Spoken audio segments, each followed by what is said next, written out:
Go.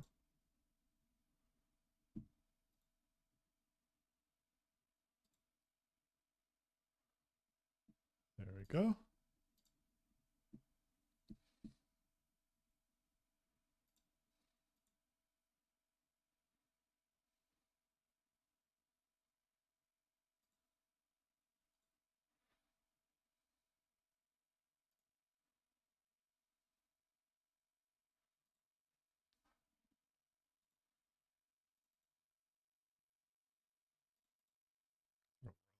Wrong one.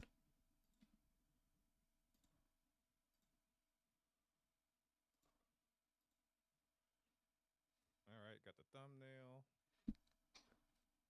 If you're watching this at a later date, feel free to skip ahead a couple minutes while we get set up. Appreciate all you guys being here.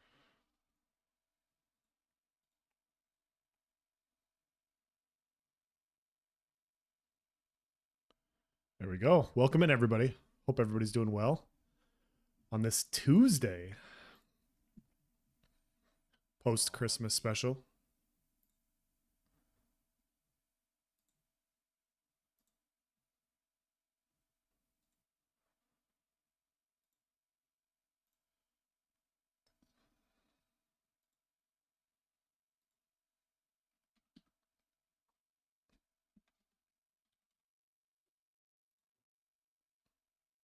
Yep, I thought so.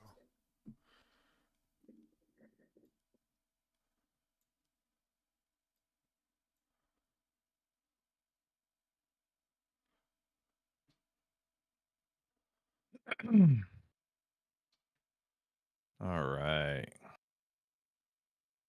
Think we are about good to go. I think so. Double check things on my end.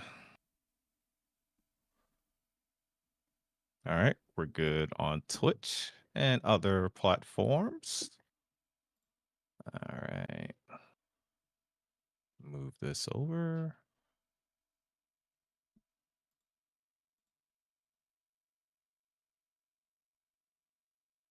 Got the camera going. There we go.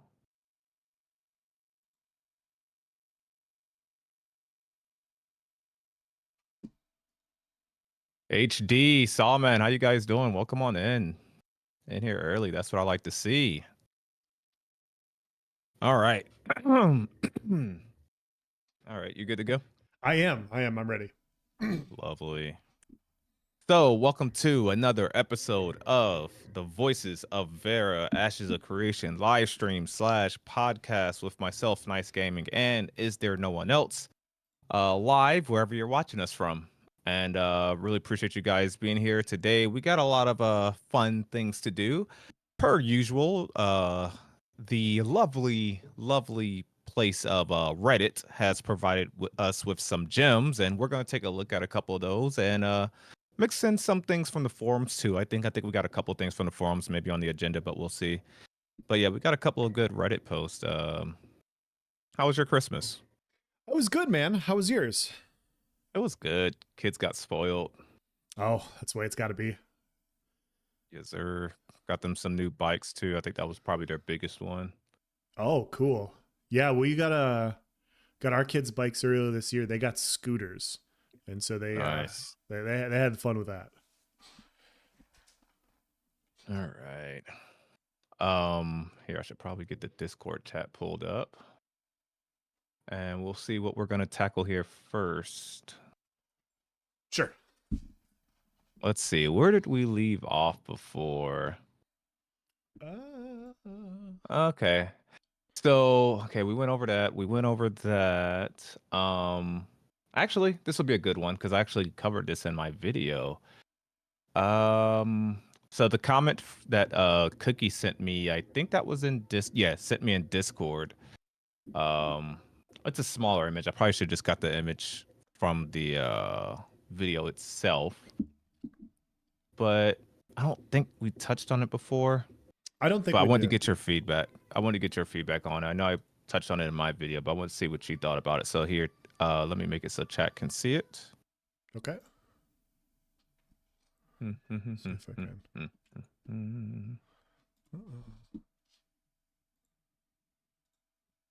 If I can. Zoom in There we here a little go. bit.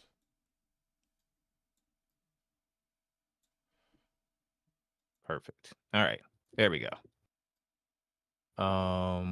In here, let me stretch this. That should be fine.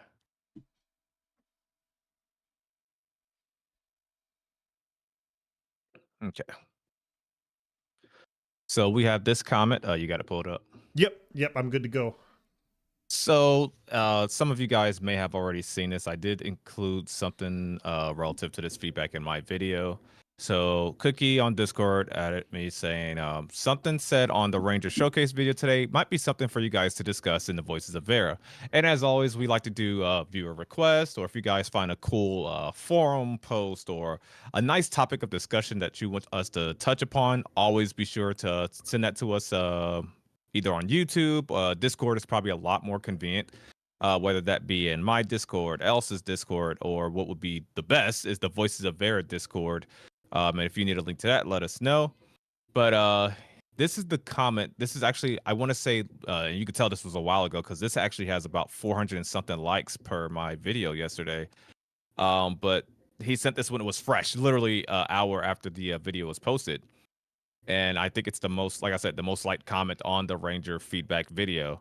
And this is from user NB. He says, "Hey AOC, I think the bow really needs two things: a draw arrow animation as part of casting the spell, or two, a quiver on the back or the hip.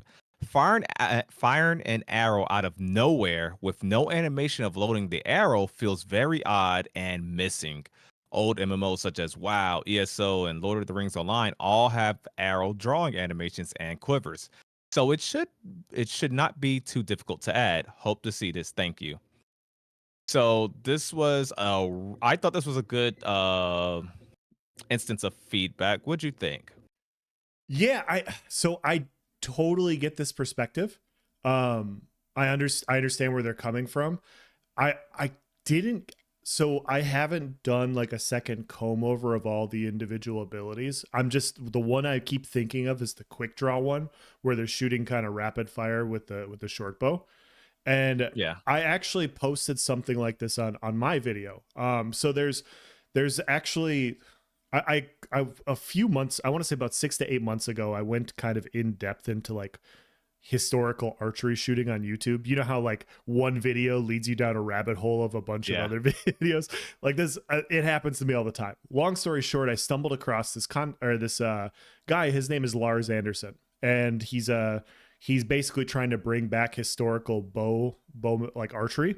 And what they've portrayed in the past is over the shoulder quivers are actually historically not really a thing. And so it's either a hip quiver or what a lot of archers are portrayed as. And I could pull up a video of what he's talking about, but a lot of historical archers used to actually carry their arrows in their hand, in their draw hand. Ooh. And so when you see the quick draw one, where all of a sudden they pull out 5 or 6 arrows from behind their back, and then they go forward and draw, and they pull all those in rapid succession. That's actually a thing that he does on his video. And he's able to actually shoot off 10 arrows in 5 seconds. And so, and his point of view is like, he's like, hey, I've only been doing this for 2 years. I've been practicing how to hold all these different arrows in my hand. Nice. I am not like a professional historical archer that's been training since I was 7 or 8. These guys were probably faster and they were probably more proficient. And so it's kind of interesting that Ashes took that spin off of it, because I'd never seen it in a game before. And so I get it, because that's like the movie point of view, like drawing from behind your back. That's the historical way to look at it. But it's kind of interesting because what they did is also historical. It's just a little bit more unique and niche. So you think they did something historical? You think that's why there's no I think quiver? so. Or I don't think so. I'll be honest. You don't think so? I don't think that's what's happening at all. I've never seen an arrow like pulled out of nowhere. I don't think that's what they're going for. I think they was just like, oh, you're firing an arrow, and they didn't give too much thought of it, which rightfully so. It's a video game. It doesn't need to be, perfectly 100% accurate. I don't think they were going for a realism thing. I believe you in what you saw and like how people can just, I don't know. Basically, the arrow's not the arrow not coming out of a quiver, that's historically accurate, but I think the main thing here is that the arrow's coming out of nowhere. There's no quiver on the hip in Ashes, so it's literally just conjuring an arrow. So I don't feel like that's too relevant to what this poster's saying. It seems I think that's more of the focus there is that the firing an arrow, yeah, where they say firing an arrow out of nowhere with no animation of loading the arrow, which is what AOC is doing. I don't know. I don't know. Can I yeah. show you what I'm talking about? And I'm not saying it's all of them. It's definitely one of them. So wait, so are you talking about, like the skills? Yeah, I'm talking about one specific skill. I'm talking. Oh no. I'm just talking about like their basic attacks, like the normal, like how most of the ranger skills just kind of fire out of nowhere. Like the basic attacks. Here, I'll pull it up. Like the auto attacks. Here, let me pull it up, chat. It might be in my. How do I type? Ashes of Creation Ranger Showcase. Actually, it was in my watch later. I should have just went there. Right. Here we go. So if we go to, I want to say it's around the 4-minute mark. No, it was after the weapon tree. So it's around. Here we go. So I think around the 8:34 point. I'm gonna mute it here. So around 8:34. Let me skip ahead 5 seconds at a time. Here we go. So 8:45 is perfect. He's just kind of like the arrows don't come from nowhere per se. Like they just fire. They just instantly exist. There's no quiver. There's no side quiver. There's no anything for where these arrows come from. For some of the skills, I think one of the skills actually see, like this rapid firing at around 9:35 is the best example because that's when they show how fast you can shoot the 5 arrows with the basic text. It's just like you pull the arrow and bow is conjured, which, like I said, it's a video game, so it doesn't need to be realistic. That's something I touched on in video too, but at the same time, I think it's something that they can add. Oh yeah. Can you give me the minute stamps again? Sorry, I'm just oh trying yeah, to pull gotcha. Start at 9:36. 9:36. Well, because I want to see if it. Okay, pulling it up now.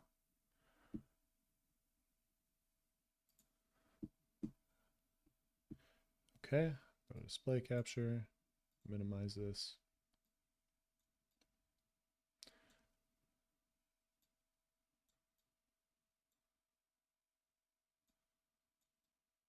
Yeah, it's definitely an interesting design choice there.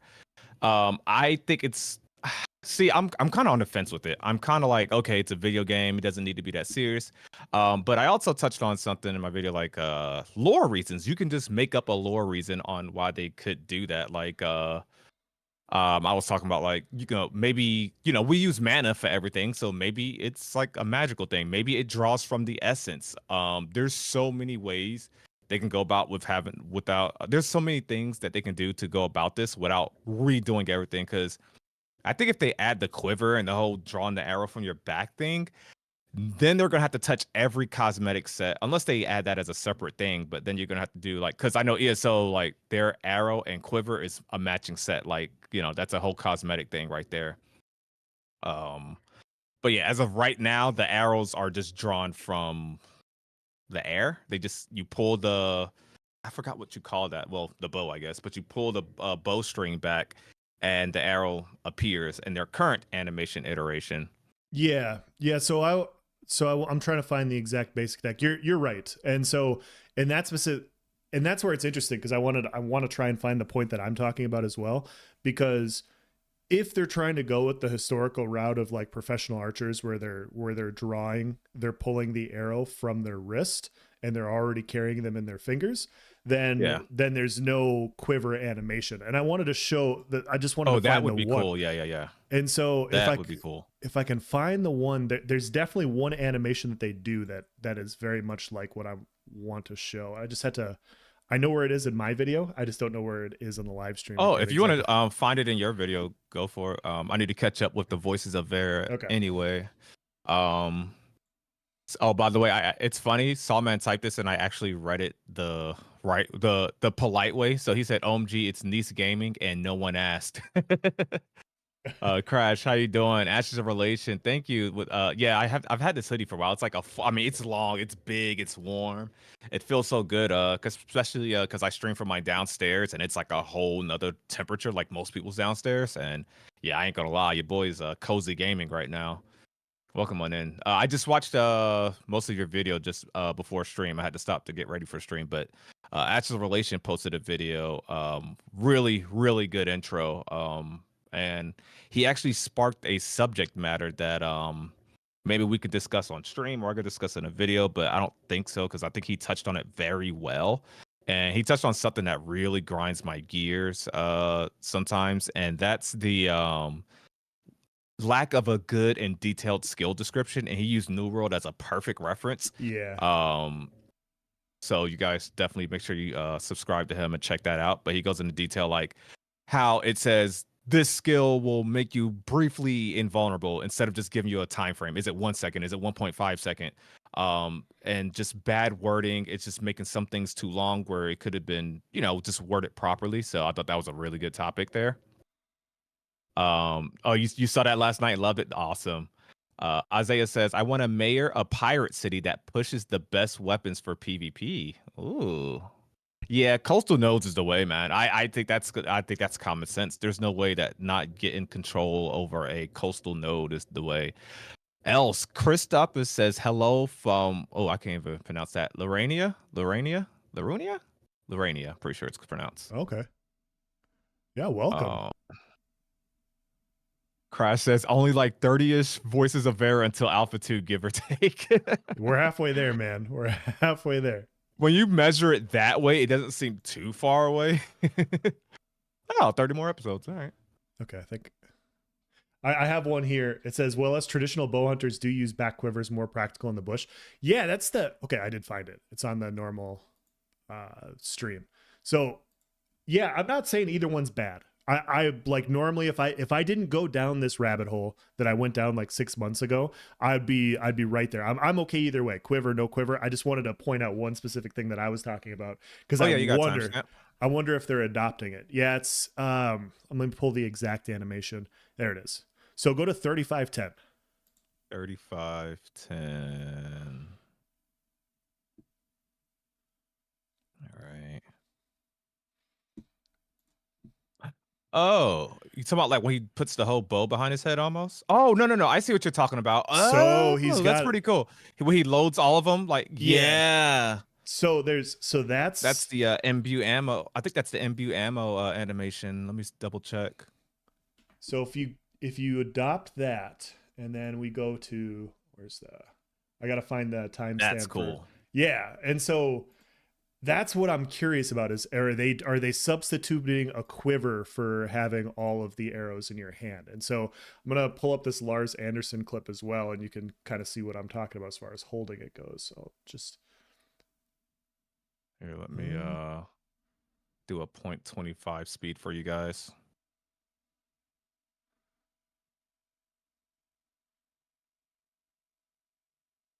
So that's what I call a cool like reload animation there. Yeah, it's super interesting.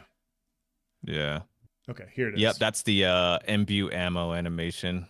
So if we look at that, and then if I send you this link, sorry, we're going down an archery rabbit hole here.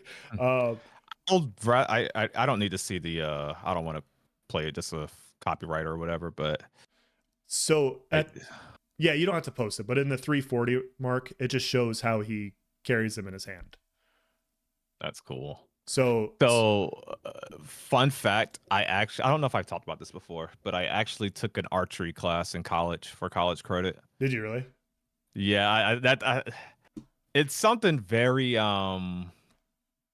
different that my college offered, but yeah, I took a full-blown archery class. Could I go be an expert on a bow right now? Definitely not. But I took one and I got college credit. It was I mean, you see a lot of also my college had bowling as your you know how you got to do one phys ed or whatever, Yep. or two of them, which was our case. Yeah, I chose. There was like weightlifting, cross country, and all this other stuff. I saw bowling and archery. I was like, yeah, I'll do that one. I'll do those. Yeah, I my physical one, I did handball. And not Handball, really? yeah, the racquetball form. So on the racquetball court, I did Yeah, that. I yeah. did handball in there. It was a good time. Nice. We didn't have archery, sadly. I just I do bow hunt, but no, I never took archery. That I'm pretty That's jealous. awesome. That's pretty awesome. There's that one. And Strange Ignis said, well, anything like that can be explained by the essence if you want the lazy way, but I guess he's right. However, I don't remember quivers in WoW or ESO. WoW, I can't touch on, but yeah, ESO definitely had their quivers. It was actually, Yes. like I said earlier, part of the cosmetic. Essence equals magic and Verra. Every class has it. He summons the arrows to his hands. If you were to grab them individually, it wouldn't work with the abilities. I don't remember ESO other games where draws arrows out of quivers. You need to use magic in a magical world. Yeah, and that's the way. That's the reason. I said like I think they could just take that route, like saying, like the bow is just a conduit. Excuse me, and you're pulling the bow back, and then you conjure the essence, and it just makes more sense because I'm used to games where you use stamina for physical abilities, mana for magical abilities, Yeah. i.e., I'm referencing New World and ESO. And so in Ashes, that every ability takes mana has always been weird for me to wrap my head around, like accepting of it, of course, but it's always been like, okay, that's going to be different. But why do I need to use mana, this mana slash magic to use snipe, and this makes more sense when you take that lore route. And that's why I was like, you could just write a lore reason, which I think the essence is the very easiest way to do it, because you're literally conjuring a bow. Sure. And I think that's this is a kind of stretch, but when you have summoner as a secondary, we gotta assume, and I think Steven actually uses this as an example, like a fighter summoner, you can summon weapons. And I think all that just, if you want to do I don't want to call it the lazy route, but if you want to take that route, I think it more than makes sense. And I wonder if they've already thought about that and that is their reasoning, or Yeah. if it's just something that they overlooked. I don't know. Yeah, if you want a quick go to my stream, I'm not going to play the video. That way we're not going to get copyright striked or anything. But there's a still shot that he posts, and it's 6 different forms of holding multiple arrows in your draw hand. And so it's just showing kind of what I'm talking about. And so you see that the one I keep talking about this one specific animation, but I think that's what they're drawing with that green animation where they pull like 6 arrows forward, and then I think that's what that is. As far as the basic attacks go, I mean, you got to get the arrows from somewhere, right? Like you got to get them from somewhere. So pulling them from a quiver either on the hip or on the back does make a lot of sense. But I do think that green one, I think they were actually trying to be historical, which I thought was pretty interesting. Yeah, it lets you know that they at least have the knowledge to and are aware of that. Mm-hmm. That's good. That's a really interesting point, though, because yeah, like you said, that one got a huge. What'd you say? It has 400 likes. It's a really interesting point. So let me go back to the video, see what it's at. Yeah, it's the most liked thing, 476 for likes. I'm scrolling, and yep, that is definitely the most liked comment on that video. And you see the screenshot that we looked at, that had 98 likes within an hour. Yeah. Right. And actually, Intrepid actually responded to that. I haven't looked at that. Yeah, I'd love to know what they said. So Intrepid said, "Oh yeah, I did see this. They said we see you and appreciate the feedback." Okay. I wonder. So maybe it wasn't by design then. I thought it was. Yeah.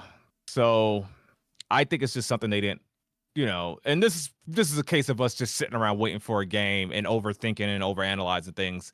I'm sure when the combat team was coming up with that, they didn't really, I guess, think about it or didn't think it was that serious. Which, I mean, like I said, maybe it's not. Catching up with the voices of Verra here. They said, I think quivers would look very meh on combat. We saw Imagine all the time they take arrows from the quivers. Yeah, it's really a matter of perspective, honestly. That could be the case. Just like it doesn't. I don't think it's worth their combat team really going about changing everything. I'd rather them just say the magic route, the lore reason. Stranger says, is it realistic that rangers, rogues, and fighters can jump, run attack super speeds with enough power to hurt a 40 feet demon? Every class needs some kind of magical enhancement to fit in an MMO. Yes. Will the ranger have poison, cold, or fire arrows? That I don't know. I would imagine there's some sort of flame arrow, even if it comes from a sorcerer augment as a secondary class. I would hope. See, not to repeat too much of what I stated in my video, and we'll probably, I mean, maybe this is a good time to touch on it, but I'm not a huge fan of the class mechanic. I don't dislike it. The class mechanic to me just seems like regular skills. It don't seem ranger unique. It doesn't have that feel. Their imbue ammo that ironically the animation that Else was just referring to, the animation for that skill, I think that skill and that concept is so much more skillful. It's so much more ranger-esque than that hunt and hunt and mark system. Imagine if you could load those fire arrows that you're referencing. You could choose to load the bleed arrows, all that other stuff, and that was your class mechanic, and you built up these different kinds of arrows by performing certain functions or whatever the case may be, or they just build up over time, and you got to be careful when you spend it. And you can rotate through the arrows as your class power, depending on the situation. I think something like that would be better. You guys let us know what you think about that. But yeah. I got a few messages from MobTech. Tilly, welcome in. They say magic arrows for the win. Like it would look good in game, but the animation wouldn't be practical. And it's weird people wanting too much realism in a fantasy MMO. And I think you're saying the same thing, Nice, because I agree with you. Like, you do want a lot of realism, but then at the same time, you got friggin' elves and orc. There's a magical aspect to it too. And so some of it is, you can blur the lines quite a bit, in my opinion. So yeah. I agree. Yeah, it's just like we got freaking dragons and stuff like that. It's just when you make a realistic, when you focus on a realistic aspect, it's like you gotta it's hard to walk that line, right? Where it's just like, okay, this doesn't even make sense, and then it's like, man, there's a dragon around that corner. Are you really caring about where your arrows are coming from? But I think when it comes to weapons, and weapons are a thing that's shared across multiple MMOs, it does have some importance. Because it's a bow and arrow. It's not like if your sword does some magical beam where you point your sword in a direction and shoots out a laser beam, no one's gonna overanalyze that. Like, whoa, wait a minute, my sword in my man cave doesn't do that. But when it's a bow, and we're so used to like bow, pull string, arrow, it's like, where did that arrow come from? That's not realistic. So it's funny how we can pick and choose, like when we're gonna go like over analytical or really focus on that. So I'm like, if they don't change the animation, I don't think people are gonna be too bent out of shape. You know what I did go hard on? What's that? What my one feedback was the speed of the auto attacks. I don't like it. I genuinely don't like how fast the short bow is. I'll just plainly say it just like that, black and white. I think the short bow should obviously be a lot faster than a long bow, and I want it to be a pretty rapid fire weapon. But the way they have it currently, and here, let me share my screen again, chat, so you guys can see for reference. It's a freaking, and I think one of the forum posts or Reddit posts that we're going to take a look at, chat, expressed this, and I just know that from the title of the thread because it said something like AK-47 speeds or something. But like, I still got it in slow-mo, but you wouldn't have known that because it fires so fast. Here, let me play it at normal speed. Hey, Nice, can I tell you something? Yeah. For the second time on this podcast ever, I disagree with you. Really? Yeah. So here, I'm playing it around 934. Just shooting that many arrows that fast doesn't, like, I feel like it's a little too much. I don't want them to make it slow, but just a little bit, just a little bit, just a little bit. And the reason that the contrast was made so easily to me is right after they showed the basic attack string, they went into barrage. And if you look at barrage, it's not that much faster than the freaking basic attacks. Like, Sure. like it's faster, obviously, but it takes away the coolness of like rapidly firing some arrows if your freaking default weapon strings are just constantly spewing out DPS like effortlessly. Like it is I don't know. I think I think it looks cool, but I don't remember me feeling that way during the ranged weapon showcase. But this right here, yeah, I think it's just a little bit too much. But yeah, that was my one. If I had to give Sure. feedback, it's not like, oh, that looks ugly or that is that, it was just like if I could change something, that would be it. It's a little too much, but yeah. Yeah, I can get behind the basic text being a little too fast. It's just yeah, all of my entire point of view centers around my YouTube deep dive like 6 months ago, like I said. And yeah, like there's a clip of this archer rattling off 10 arrows in under 5 seconds. And so it's like, okay, historically they were Nice. probably a lot faster. Could they Yeah. do 10 arrows in 4 seconds? Could they do 10 arrows in 3 point something seconds, like the really good ones? And so when I think about that, and then it's like, okay, now we're going to incorporate magic and a tech that like a very skilled It makes ranger it and even stuff. more possible. Yeah. And so that's my perspective where I'm like, I do like the rapid fire, but I do agree with what you're saying. Like there's that point where he rattles off all those autos and it's very, very fast. Like it's very Mhm. fast. And so I could see it slowing a little bit for sure. I can get behind that. Yeah. And I can't stress the little bit part enough. Just a little bit. Like if I don't know. I think that was it at I think the fifth stage. I don't know. I haven't watched it in a couple of days, but I think the fifth stage is where it started getting like ridiculous. And I was like, if they could bring everything down one stage even. But Sure. I can't stress it enough. I want to keep it super fast, but just at one point it looked like a freaking automatic rifle to me. You know Um, you know what's really funny there? You're like mhm. you're like, I haven't seen this in a couple days. Like we just had Christmas. Christmas is the only reason that stopped you from watching the live stream again. Yes. Yes. The family had to convince me. Yeah. I tried to, but they told me not to. They told me I had to put it down this one day. Cracks, welcome on in. Wildfire presents. What's up, nice? No one and voices just hopping in real quick to say, be an epic night tonight. Yes, thank you so much for stopping by. Yeah, thanks for stopping in, guys. Always appreciated. Stranginess. If I end up going Ranger, it's because there's so many reviews of the Ranger showcase. It's the best. We already said it. I think it's the best one. I think it's by far Yeah. the best one. So Definitely. Demon Hunter says, when I was talking about how I took an archery class, he took an how to assassinate class. Salman said community college be wild. Okay. Oh, Wildfire says, gotta run to teach. Look forward to seeing the video tonight. Awesome. Relation says the Greendale human beings. Stranger, sorry, the same point 20 times. You was wrong about ESO. Oh no, it's fine. It's fine. Yeah. hey, we're all wrong. It's okay. It's all good. We're all always wrong at some point. So Yes. You gonna mess up the capes? That's funny. I think I might have to Strangeness do a has a video on my question point here. of view on this. Yeah, I mean, I'd watch it. We can go into nerd bow lore. Yes. Here's another one of those type of questions. Why are no viable option for just one-handed weapons with no offhand in MMOs? Yeah, New World agree. has the rapier, and that's it, really. Everything else, you typically have to have a shield in the offhand, or Mm-hmm. yeah, Waiting for the one-handed bard. swords. Yeah, I think we're all waiting for the bard. I so like that's one of the most. They're all good, but how they're going to make the bard unique is what I'm really excited to see. Like what Yes. type of buffs and debuffs it's going to provide. I completely agree.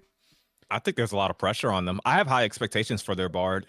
Yeah, me too. I got a lot of expectations. Zillion, welcome on in. I might have unrealistic expectations for their bard because bard's always been nothing in Yes. most games that I've played. So I'm expecting it A to secondary healer, competitive. or yeah, it's always been like some, and not a lot of MMOs do it. I haven't mained an MMO that did it, but it's been a popular class per se in MMOs, and be. Yeah, from what I looked into, it's just like basically another healer. It's just a buff bot. I'm hoping Ashes does something, because the reason I'm really looking forward to the Bard is I want to see how their secondary augments come into play. Like I Yeah. remember in a video, like I was speculating, like, okay, my fighter normally does a spinning whirlwind attack, a spin the wind, but if the has a bard secondary augment. Now this spin to win, he sings with it or he dances with it, right? He's while he's spinning his big greatsword, and there's reasons behind it, but you can now buff allies damage within 5 meters for 5 seconds.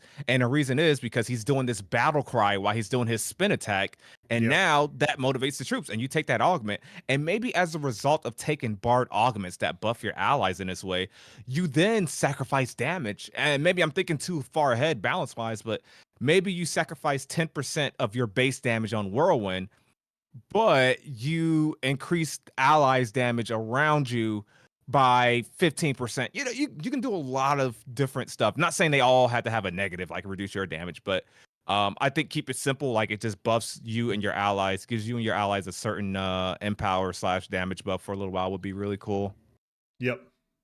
Yeah, the only game that I think that I've played that has done Bard well, and it's not even an MMORPG, it's Baldur's Gate.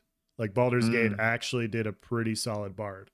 So yeah, and knowing Steven comes from a D&D style background, I'm very hopeful / optimistic that they're gonna do a good Bard. So else I have homework for you. Okay. We each get one homework assignment to assign, and I'm using mine right now. Okay. Homework. Your homework is a video. Your homework video is how to do the Bard right. It's going to involve you doing research on how other MMOs have done Bards, how AOC can do it, what you expect from AOC to do it, and skill examples like the one I just named, and why you enjoyed Baldur's Gate 3 Bard. Boom. And everybody just heard me assign that to you, so you can't say your dog ate it. I wish I had a dog so I could provide that excuse, but I do not. My cats are too picky to eat paper. That's a good one. I'll look into it. Nice. Yeah, that'll involve a lot of research on games I haven't played, like Neverwinter. So it'll be fun. Nice. Shadow Wolf, how you doing, buddy? He says, do I think the tank build will be fun in this? So I was actually just talking about this. I did a member stream earlier, and I was talking about Ashes of Creation. It came up, and what I was thinking about is because someone asked me, like, they were talking about how they still don't know which archetype they're gonna do for AOC, and I'm like, yeah, you guys know I'm always stuck between one of two, and I was like, man, the Ranger looks cool, but I like being like a tanky yet damaging player. And so I'm like, it's probably going to be tank fighter or fighter tank. Fighter tank sounds fun, especially because, I mean, we haven't even seen the fighter we haven't seen a showcase for the fighter, but Steven's talking about the momentum mechanic or whatever. Him saying that class has defile because I hate healers. Yeah. I hate enemy healers. Let me say that. I hate enemy healers and out healing all my damage. And you imagine they got a lot of gap closes. So I'm like, man, fighter tank. And so the tank secondary augment will let me get some like bulkiness or maybe adds resistances after I complete one of those other fighter abilities. I think that could be cool. But if it can work, if I'm able to do damage as a tank archetype, primary archetype, that's what I want to be, is a tank fighter. And it has a cool name. It's called a knight. Tank fighter is a knight.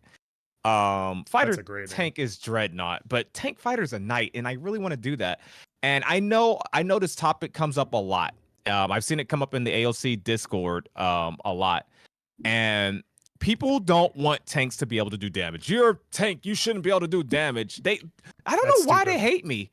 But I think that's a stupid mindset to have. No, a tank primary archetype should not rival a rogue. That is not what I'm stating. Do not misquote me. What I'm saying is, if you spec for it, a tank should be allowed to do damage. I shouldn't not be able to kill anything while I'm off solo because my friends aren't online, or I shouldn't be able to like not PvP by myself. If I get caught by myself in a 1v1 scenario, I shouldn't be able to not damage people. And the reason to back this up is in the cleric showcase, they said that you can have a damaging cleric. Yes. So if you're okay with having a damaging cleric who is the healer archetype, if you want that archetype that can self-heal itself, out-heal you crazy, especially in a 1v1, if you're okay with them having damage and being able to heal like that, you need to be okay with a tank who's spec for it. That's the key word. If you sacrifice a lot of stuff in your tank kit, if you spec for damage, you should be able to do damage. And that's what Intrepid stated will be the case. We just haven't seen it with the tank, and they used the cleric directly as a reference. So If I can be a damaging tank, that's going to be my archetype. And I love playing a tank because I never have problems with finding a group for a dungeon, you know? So whereas if I'm a fighter, I'm just another DPS waiting in the queue. Nice. Listen Hmm. to us New World tanks talking about how we want tanks on Ashes of Creation to do damage. We're biased. No, I completely agree with you. And I think they're like, I understand why people want like the strict rock, paper, scissors, like tank, Yeah. no damage, damage dealers, all damage, healers, only healing. But MMOs, especially PvP based MMOs, are just so much more fun when all of the archetypes can at least do some form of something. And like you said, the tank shouldn't be able to burst somebody down the way a ranger or a rogue or a mage can, but they should have the ability to apply pressure. They should have the ability to kind of lean on somebody and beat them down, because that's what a tank is. Like you're big, you're burly, like you should be able to outlast somebody but do damage as well. And so it doesn't have to be burst. It doesn't have to be like crazy amounts of burst, but you should be able to kill somebody, because if they're not gonna have fun PvPing or PvXing in a small group with it, why would anybody play it? Exactly. And I agree, and I think we're both saying the same thing. There needs to be a fine line where you don't need to. The tank should not be comparable to the rogue. It should not be an assassin, but it should be a bulky boy that holds his own through a long fight, wears you down, has a lot of stuns, and that's what it needs to be. Yeah, And like old school Dragon Knight on ESO. yes, that's what I'd be thinking about. That's exactly what I'd be thinking about. Yeah, and that's well, obviously, as you know, that's what I play on New World. I know a lot of you guys are here for just my Ashes of Creation content, but like if you watch one of my New World videos, I'm like 1vx, 2vx, whatever, me versus like 4 guys, and I'm tanky. I don't do as much damage as them, but I know if I stun them at the right time, or I'm gonna in a long fight, if I can outplay them, I'm gonna win. Like if they have more damage, I'm in heavy armor, so I have less damage than them. But I know I can outlast them, and I can outplay them, and I got just enough damage to get by without sacrificing too much tankiness. And that's the way I like to play, is finding that balance. And it's always it's typically tricky to find that balance. Yeah.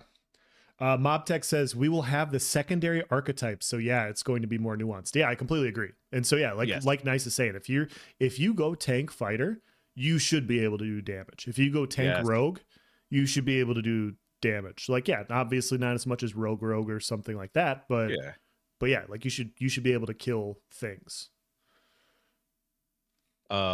Isaiah says tank summoner for me, hoping to have pets that absorb damage for you or something. Yeah, and you know those pets are gonna have taunts, man. It's gonna be good. I think that's gonna be really good when you solo as well. Tank summoner is gonna be like a super solo friendly build. The only thing that I could be, if I had to predict the most solo friendly class specs, it'd probably be tank summoner. Number 1 would probably be cleric summoner, I'd imagine. Oh my yeah, God, I feel like cleric summoner is a solo. Like if you don't like that Ashes is a group oriented game and you're used to being a solo Sam, I think cleric summoner is gonna help you out. I could see that for sure. Wait, ain't no summoner cleric is a necromancer. Summoner cleric. That sounds even more solo friendly as the necromancer. Summoner cleric. Yeah, maybe you heal off your pet's damage, or like Guild Wars 2. I remember in Guild Wars 2, I could sacrifice a pet and get a heal for it, and then it goes on a cooldown before I resummon it. I was just gonna say you could heal off of dead pets as the necromancer. That'd be sick. Yeah, like you see it's about to die anyway. Like you see it has 10% health left. Like, well, I might as well benefit from that thing about to die. So you desummon it, get the burst heal, and then you just resummon it when it's back off cooldown. Oh man, I'd play some necromancer if that's the case. I'm not even joking. Like I love necromancer in ESO. It's cool. So. Like when I say, oh, that's something I've never talked about. I talk about, and I promise, chat, we're gonna get to these Reddit posts. But you guys talk too much. You keep bringing up good tangents. But something I always talk about is how good the Ranger is in Guild Wars 2. I never really speak on how good the Summoner is in Guild Wars 2. The Necromancer, as it is. They did that well. It made me hate Sorcerer in the Elder Scrolls Online. Like they did a really good job. Matter of fact, you know what else? I'm gonna assign myself homework with you. I don't know when I'm gonna get this video out, but maybe I should do a summoner video of the same style. Like Yeah, you should. that because Guild Wars 2, I just remembered like that the way they did that summoners kit was really well done. So um but yeah. Um let's see. Paul Tucker says, I think fighter tank should definitely do more damage. Rogue tank as well. Yeah. If I went tank, I'd rather go tank, be an absolute raid boss who can kill. I wouldn't go pure tank. He said, well, you can go damage as tank, but won't be able to tank, for example, go medium armor, two-hander. Yeah. And that's going to be my balance. And I think the important thing is like knowing I can just reslot my skills or whatever. If I'm going to like, if I know we're going into a dungeon, me personally, I want to always be ready for a PvX scenario. But if I know I'm about to go do a dungeon, I'm going to slot these PvE friendly skills. I'm going to be in heavy armor, but I want to be ready for a little bit of both. But, I think even as a tank fighter, and I think honestly the way threat works, being a tank fighter, it's gonna be really good because if I'm doing damage, then I'm drawing even more aggro from the boss or whatever. So that's really good. Zillan says, the problem with that playstyle in Ashes is that the meta is gonna switch so often, so keeping that balance all the time will be next to impossible. As far as like as far as what? How is the AOC versus New World? I can't really compare them because AOC is not out yet, but there's going to be pros and cons. I guess if you were to compare them, line them up side by side, I think there's a lot of different ways I could answer that question. So combat's going to be quite different because New World, I would say it's like next to BDO, the most action combat you're going to get. Like it's pure action combat. Like your aim matters more than it does in Call of Duty when you're aiming a bow on New World, right? It's very different. This is more of a tab / hybrid esque style of game and combat. But yeah. Oh, Zillan saying he was talking about when you were saying to find the balance between beefy and being just enough damage. Yeah. Oh yeah, for sure. That's gonna be something you're constantly adjusting. Like, you know, you're tank fighter and you found like, okay, I'm going to wear all this heavy armor. Obviously I got this shield, but I'm going to depend on the bleeds that I got in my kit to wear people down. And then next patch, they nerf bleeds. So now you're like, all right, well, now I'm going to have to switch off of hammer, which makes me more tanky. And I'm going to go with the great sword because it has this ability or it boosts damage by 10%. You know, you're going to have to constantly be adjusting like any game. That's true. Very true. Yep. So you're going to realize one patch you're hitting like a wet noodle, you know, and then you're like, all right, well, now I'm going to have to sacrifice more tankiness if I want to get that damage that I lost with this new balance update. Yeah, for sure. A knight in PvP over a paladin or a guardian. You know, I often think about that. I think fighter cleric is a Templar. What is fighter? No. What is tank cleric? Is that one paladin? Is that one paladin, chat? Probably is. That sounds right. If I could do damage as that, man. And that's the thing. I need to know these answers because if the tank primary archetype can spec for damage, and I can go tank cleric, so I can have self healings and bulkiness, but still be able to do a little bit of damage. Paladin, okay, thank you. Yeah, see that sounds gross. I think 9 times out of 10, I'm gonna be tank fighter or fighter tank. To be honest, we still need to have our podcast where we do the tier list for all the different class names. Maybe we'll do that before the January live stream since we'll have a little bit of downtime, depending on like what other interesting stuff comes up. Yeah, I think that'll be good. We just gotta figure out what website that is people be doing for tier lists and then make the thing and then yeah. And if me and you disagree, we can have chat vote midway, and what we can do is if chat agrees with one of us, then that's that is the one that we're gonna go with. And then if me, you, and chat have a different ranking, we either find the in between or something like that. We'll figure it out. I was gonna say drinking stream ? Ooh, that'd be a fun one. Loser of the vote has to take a drink. Yes. Oh, and I could do polls on Twitch easily. I know you can do them on YouTube. I don't know how to do them. Oh yeah, sure. Zillan says tank equals dead effing last. Yeah. So yeah. Vladis is yeah. So Like, I am still not a fan of that archetype's name. I don't think they'll ever change it. I don't think they care what I or anybody else think, but I think the tank as an archetype name is just so bad. It's so bad. Like, you don't call the cleric class healer. Like, who would that sounds I don't know. I'm just not with it. I'm not passionate about it, but it's like, really? Tank? Like, Guild Yeah. Wars 2 did it right with like Guardian. We talked about this before. Yeah, There's we so many did. cool names like Guardian or Protector or something like that. Why Tank? Like, because the thing is, Tank is a role. You know, like Tank is a role. So why is that the archetype's name? You don't call the cleric healer. I don't know. Okay, Zillion agrees. It's so bad. It's one of the very few things that I get really heated about regarding this game. Yeah, it's just so. It seems like like they were doing really good. All archetypes, and then they got to that one. It's like, this one is for tanking. Okay, okay, all right, cool. Right, change the fighter class to melee DPS. I mean, why not? Yeah, Guardian, Stalwart. Yeah, Yep. Guardian, Stalwart. Yeah. You know what? Make it Guardian, and then a pure Guardian. That class name can be Tank. It makes sense as a class name. I don't think no one would care too much. But yeah, I mean, I don't know. I'm gonna pull up on my end what we're talking about, chat, just so you guys have an idea. So what Nice is talking about here is the 64 classes. Of the 8 archetypes, there's all these other different ones. Like, if I will say though, if you are saying that tank is kind of stands out, don't you think fighter stands out a little bit also? Nah, because No? fighter is not a role. I mean, don't get me wrong. I don't think it's a great name. I do agree that it's not like a great name. Okay. Like warrior sounds better to you, right? Like, yes. Wouldn't you rather? Yes. So I agree in that sense, but at least it's not a role. Sure. I think that's my main gripe. Like, I could rename a. No, I ain't gonna lie. I like the archetype names. Fighter and tank are the ones I would change if asked. I wouldn't mind fighter being warrior or something like that.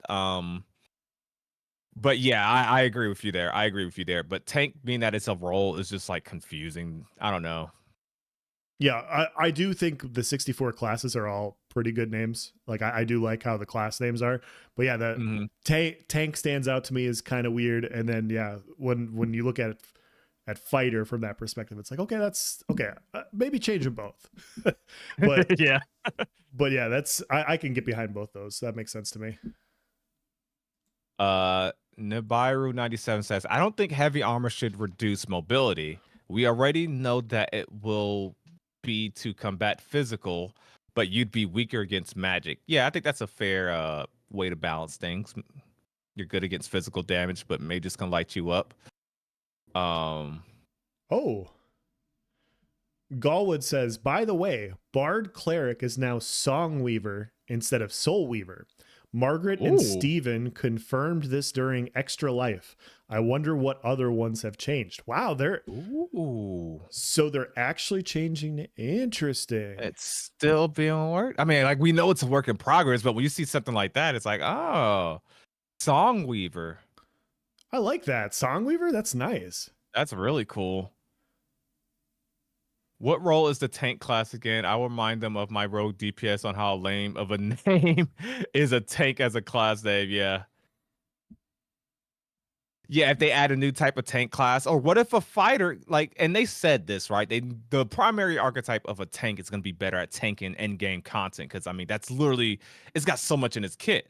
But a fighter, maybe especially a fighter tank, right? You can tank, you can slot some taunts, maybe, I'm assuming. You can go in heavy armor and aggro the boss, build threat, but the tank is going to be best at that. Same with the, maybe another class like the Bard has heals, but it won't replace a cleric. Yep. I just think the name I don't know. I'm with Zillion on that one. Yeah, I get behind that. Let's go ahead and get to these juicy Reddit posts. Ooh. Is that the one that got deleted? The fake Alpha 2 tag post? Did they get downloaded off the internet? I think they did. Which one? Let's see. Yes, that's the one that got. Oh, yep. They deleted it. So we had a good one that was making its rounds on in Discords, but yeah. Yes. Do you want to do your comment right there, or do you want to go to Reddit post? So we can cover this really quickly, but this guy posted we could post the comment if you want. But yeah, the funniest part about this post that was deleted by this guy is he was complaining about how Alpha 2 was pay to win. And so people were paying to get into Alpha 2. And because of that, because the real game won't come out for a few years, all these players that are paying for this scam game will have this huge advantage over players in the like 2 years from now. And people are like, you're paying to support the game. Like you're paying to support the funding for the game. That's where it is. It started off as a Kickstarter, and I think that's why he ended up deleting it. But he posted this comment, which I thought was great, and he wrote, "No, I talk only of alphas for this game. If you see videos on this game now in Alpha 1, you can see it's more close to a game than to an unfinished alpha. Alpha 2 will be solid to welcome all those players arriving." And I saw that the first. Go ahead. Wait, am I Alpha 2 will be solid to welcome all those players arriving. Yeah. If you see videos on this game now in Alpha 1, you can see it's more close to a game than So what's his point? I don't get it. His point is that the alpha looks too good to be an alpha. It's a real game, and that's why he's saying it's a fake Alpha 2. That's funny. Yeah. And I commented underneath. I was like, "Is the Alpha 2 too good?" Because we always see it. Like, I just had a post on one of my videos today where somebody made a comment. They're like, "I'll be honest, BDO looks better," and I'm like, "Sure." I saw that. I was like, BDO's been around for 9 years. It better look better. Like, this is pre-Alpha 2. Of course it should. Of course it should be a better looking game. But yeah, this comment was like, this looks way too good to be an alpha. Like this isn't an alpha. They're lying to you guys. It's a real game that they're sneaking out from underneath your nose. This post was great that he deleted, and that's too bad we don't get to go back and reread it. So Ashes of Relation says, I don't think he's totally wrong about the edge people get from A2. Oh, definitely. I mean, we're getting to play it earlier. We're gonna know, we'll likely know the best grind spot. We would have had so many character wipes that once Alpha 2 launches, we're already going to know the efficient ways of farming. You'll have 3 levels of people. You'll have people that played in Alpha 2. You'll have people that watched Alpha 2, so they at least know what's going on, but they never bought in, so they're not playing. They didn't even get to play the beta. And then you can have level 3, someone that just sees like, oh, this game came out. Oh, MMO? I'll try that. I'll buy a little 1-month subscription. Let's go find out. And they're going to be at a disadvantage than us that got to play it. I mean, there's no way around it. His point of it just not looking like an alpha, looking like a finished game, I guess we could take it as a compliment, but like Steven is doing a true alpha. Like this is going to be I mean, don't get me wrong, I think they're going to have a lot more content than normal alphas, but Steven, like he's been on record saying like, hey, he wants like the actual definition of an alpha, like how it used to be. We've talked about this before, where like games use the early access card, so if the game's not good or something like that, they go, well, it's just, whoa, calm down. It's just an alpha. We're going to fix that later. And I think that's what a lot of games try to do with early access. Like, well, you know, I mean, not everyone has a Baldur's Gate 3 early access story. Yeah. But yeah, I think there is going to be somewhat of an advantage. Of course, I think there's not really a way to argue against that. Is it pay to win? No. And like, even if you don't buy into Alpha 2, you can at least get to the beta or whatever. Yeah. Well, and I responded to this guy. I was like, hey, when you pay for Alpha 2, the reason it costs so much, the reason it's more than paying for the betas is because you're getting Alpha 2, you're getting Beta 2, Beta 1, and you're getting the first 6 months of the subscription for the game, which is like $90 in value. So when you start adding up like what you're paying for to support the Kickstarter, it all makes sense. Like, hey, you're just paying for more access. You're paying for earlier access to, and yes, I absolutely agree with you. Alpha 2 players will have an advantage over players starting out of the gate. It's the same thing that happened in ESO when ESO first released. They had a bunch of PC transfers. They were able to just copy their character and transfer them over to consoles. And those guys were gods for 6 months, 8 months. Like they're sitting there with like 700. I remember talking to a guy that had 700 champion points, and I was sitting there on 30. And I'm just like, okay. Yeah. And he's just stomping everybody. It makes sense. And so, yeah, I think over time it evens out. You know, after the first year, I don't think nobody is going to have that advantage anymore. So Yes. Let's go to the next one here. Short bow equals AK-47. I like this guy already. Oh, okay. Okay. Strangeness says, if you're scared of people having a slight familiarity in the alpha and betas, you're a weakling. Yeah, like I didn't play Alpha 1 of Ashes of Creation. Granted, I think they're like almost two separate entities. But I didn't play Alpha 1. I don't feel like no one that played Alpha 1 is going to just be that much better than me, and I'm never going to be able to overcome that aspect. I mean, so actually, now while we're on the subject, there's people that are going to Phoenix Initiative, PI members, they're going to test the game way before me. They're going to play Alpha 2 way before me. I don't care. I'm not over here like, dang, pay to win Kickstarters. Dang, can't believe they're gonna play the game before me, right? Like, it's a weird mindset to have. It's not. What are you gonna do about it? As long as you get your hands on the game, especially in my case, I'm gonna get my hands on the game before it officially launches. Yep. As long as I get to see the game, as long as I get to play the game, I mean, it's like, you know, have some confidence. You'll be all right. Just realize, I think people will kick up a fuss for just attention. Oh yeah. Oh yeah. Oh yeah. Once I'll put it this way, to kind of build on your prediction there, I think. Okay, so hear me out here. So Ashes has some decent popularity right now, right? Everyone's rushing. Maybe a lot of people are rushing to get to this access before January 17th, but they're on the fence. A lot of people are still on the fence. They're not sure they're not gonna make that investment. It's a lot of money. Come Alpha 2 launch, let's say it's in freaking, I don't know, whatever month it releases, and we're streaming this game, and a lot of people are liking this game, and they can't play it. They slow down on the giveaways. They're not giving them away. They don't open back up Alpha 2 access. They can't play it. People that are watching the game wanting to play but can't play, they're going to start saying stuff like that. Like, oh, you guys get to play, pay to win, and blah, blah, blah. And a lot of it's going to be out of spite and or jealousy that they're not playing. So I think that we could expect. Yeah, so nice. Quaternion Slurp is in chat, and he just said the perfect way to explain it. Yes, Ashes of Creation is play to win. Let's go. Yeah, I welcome in Quaternion Slurp. I've been in a few Vladis streams. It's cool to see you stop by. Thank you. Welcome in. I completely agree. If you have more time in game, and this is it isn't linear, obviously. Like other players are going to learn faster. They're going to learn mechanics faster. They're going to pick up the game faster. Time in game only takes you so far. Eventually, like, we all reach our learning limit or our physical like reaction time limit on some games. And, yes. And so, yeah, I completely agree with that. It's going to be a very short, in my opinion. There'll be a time period where Alpha 2 and beta testers will have an advantage, and over time that equals out. So yeah. Like, remember when Diablo 4 launched, and if you bought a special edition or pre-ordered special edition, you played, like, I don't remember what it was, chat, but let's say it was like 3 days early.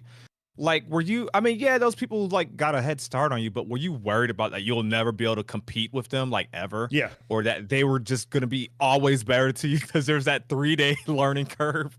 Like, me and Else can duel on the Elder Scrolls Online right now. I might win one, he win one. If Else started playing ESO a week before me, but we duel today, and I lose, I'm not going to say, you know what, Else? I've been playing this game for a couple of years, and so have you. But to be fair, you started playing this game a week before me. Yeah. Like, it doesn't make sense. So I think we're fine. Yeah, Slurp is awesome. Well, the perfect example of what you're talking about, Nice, is we both picked up New World for the first time last November. I'm sure we both, I vividly remember starting off in New World a year behind everybody and getting crushed. Like, getting crushed for a while. And so, but I don't feel like that anymore. I don't feel like that at all. And I've been playing for about a year. So very good point. We started playing New World way after, well, like Brimstone Sand, so a year after launch. And if you guys go watch any of the 1VX videos that I post, and then go to my stream playlist and watch like my first 3 New World streams. Oh, it is not the same guy. Matter of fact, I need to go scrub those from the record because I got a reputation now. But yeah, I don't think the whole like, oh, you started playing before me, that's not fair thing is a great argument. Yeah. Now if Alpha 2 never got wiped, like we're over here building our permanent characters, okay, I would listen to that guy, right? Like if I keep my Alpha 2 character and there was never no character wipes and day 1 I'm max level, I got all these mats stockpiled to sell on a trader, then yes, that guy can have an argument. But until then, I'd say no. And before we finally get into this Reddit article, I want to get this comment from Pocket in chat. Sure. He says, "My brother had an interesting take, and it's along these lines. Do you feel that most people will quit the game because of the exclusivity, that is a fun word for me to say, of flying mounts? He felt it sounded really gate-kept, but feels that they will gain such an advantage that people will quit because the game is unfair and it's something most people can't achieve." So there's not that many flying mounts, and it's a matter of perspective, right? Since there's not that many flying mounts, are we really going to be concerned about chat? Let me know how many people are estimated to have flying mounts with the current amount of nodes and all that good stuff. Is it but 6? I don't think it's that serious. I don't have to have a flying mount. They might have an advantage, like they get to certain resources easier. Okay, Pocket says 9 with 10,000 people. Yeah, I thought it was like 6. So yeah, I thought it was. Dylan says 25 per server. Maybe have between 10 to 20 royal mounts based on the legendary world boss timers. So there's 10 to 20 out of 10,000 people. So I don't think it's that big of a deal, but I feel like the exclusivity is what makes it feel good. And it's like I said, it's a matter of perception and perspective. Like, I don't think it's that big of a deal. Something I think the devs should consider is give you at least a taste of it. Like, there's a quest where you learn to use your flying mount or learn flying mounts for a specific quest. You get it for like, I don't know, half an hour or 1 hour. And you get the joys that way, I guess. And so that way you at least feel like you got to try it. But even that's probably not necessary. I think things like that need to feel exclusive. Remember the game that we're getting into. Everyone doesn't get a trophy. Not everyone needs to have access to that. And everyone not having access to that, this comes up with the freehold conversation. Everyone not having access to that gives it its power. If everyone got a flying mount, it wouldn't feel as cool. As far as it being an advantage or gate kept, I think we just got to get over it. And I hate to minimize the concern that way, but that's what I tell myself is like, hopefully I get one day. It's not gonna be a make or break. I think this one is so rare that it shouldn't really be an issue. That you might go months without seeing one, because if I sent you the link, nice, in our chat, but there's a quote from Steven saying there will be a flight time associated with it, but the flight time will be considerable. We're thinking probably between 20 and 30 minutes. So that they'll limit the time range of effectiveness. Yes, it will limit the range of effectiveness for that particular mount. So you're going to have this royal mount, but the way I'm reading it is you're only going to have it in the air for a half an hour at any point in time. And so it's like, there's no huge advantage. You can get it from killing world bosses. Literally anybody can get it the way I've read it. Like, it's an RNG drop off killing monsters. So it's not time spent in game. It's just, how lucky are you? Are you ready to roll the dice? You know, so I like it. I do think it's rare enough. But yeah, if it was one of those things where it was like 20% of the population had it, then I could see the case like, oh, this is too rare, like the average player. But like almost nobody's gonna get one of these things. So strangeness and Nibiru said something very similar in how you have to relaunch it at Royal Stables. So it's not really. He mentioned the time limit thing, which is great. Strangeness said, actually, knowing human nature, having stuff like flying mounts could get you mobbed by envious players and attacked multiple times. Oh, yeah. I could definitely see that. You ride past the envious ranger who snipes you off your flying mount out the sky and you die from fall damage. Oh, come on. We need to see those clips. All right. So let's get into these Reddit posts. So this one is on Ashes of Creation Reddit. It is posted by a Mr. Marwin 5 days ago, and it is titled "Shortbow equals AK-47." He opens up as follows. Guys, the firing speed of the shortbow reminded me of my old days in GTA Vice City. When I pulled an AK-47 on a certain gang during a mission, I Okay. understand the short bow looks appealing these days, especially the pew pew pew animations and sound effects. But I can already sense that after some time, people won't refer to his class as a ranger, but rather the pew pew pew class. That once gets into the distance range will simply shoot at you with the speed that we may as well call it never ending channeling spell with channeling animation that will only be broken once out of range. I love the idea to differentiate. Oh, wow, this guy sounds just like what I said in my video. I love the idea to differentiate longbow to shortbow, but I would prefer to make the shortbow a bit more natural and realistic and give it some sense of global cooldown and power to each shot. Pulling random numbers, give longbow a 3-second global cooldown and give shortbow a 1-second global cooldown between each shot. Okay, I'm going to go ahead and state I don't agree with this guy, but let's keep going. Thanks for reading this message. Thanks to Des for the monthly update, and in this case, giving at least some thoughts regarding my message. So, for you guys that was in earlier, I echoed this earlier, and I echoed it in my video. I don't agree with this bottom part here. I do agree with the part that the longbow and the shortbow should feel different. The shortbow should fire a lot faster. I think he's doing too much, wanting like 1 arrow per global cooldown, and longbow have a 3-second cooldown. That's too much. I just feel like, yes, the shortbow does probably fire just a little too fast for the basic attack, and that in itself takes away from the barrage skill, which is supposed to be cool because you're rapidly firing arrows. I stand by that. And I think just a little bit slower, just a little bit. I think what this guy asking for is gonna, I think it's too much. But yeah, I agree that it does fire too much. I think what he's asking for as far as a change, I don't think it's necessary personally. Yeah, it is funny because we talked about this earlier. I'll rehash what I said, but yeah, if I didn't go down the YouTube rabbit hole that I did about 6 to 8 months ago, looking up old school bow drawing where people carried the arrows in one hand, and I didn't see how fast you could actually pull a short bow and fire, I would probably be more in agreement with this person. But because I have, and because I have seen those videos, I'm mostly okay with the speed. I can understand slowing it down a little bit, just so it's a little bit. It's like, okay, do you want it a little bit more realistic, or do you want to have like the magic or like the skill of a ranger class to take over? And so if you do that, you can balance it in other ways. Like a short bow is just less accurate at that point. So maybe once you get 10 meters away, the accuracy starts, you just start having mischances on the rapid fire.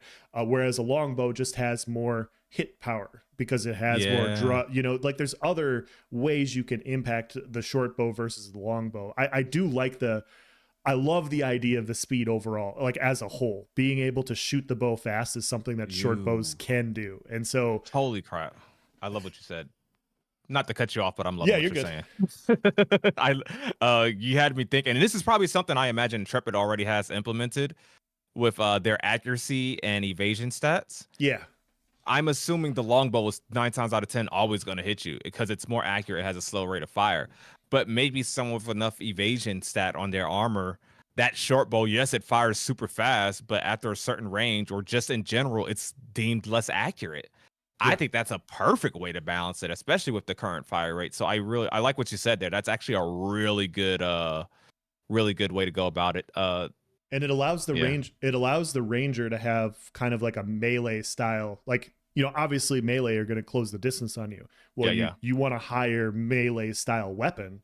Maybe the quick draw is your more melee damage dealing ability, and as you get farther away, you have other long, farther hitting away abilities. And so I don't know. I like the overall idea. I disagree with this guy. 1 second is way too short. Like I said, like old school archers could shoot off like 10 shots in 5 seconds, and those are people, not just like magical rangers. So they were magical people, probably.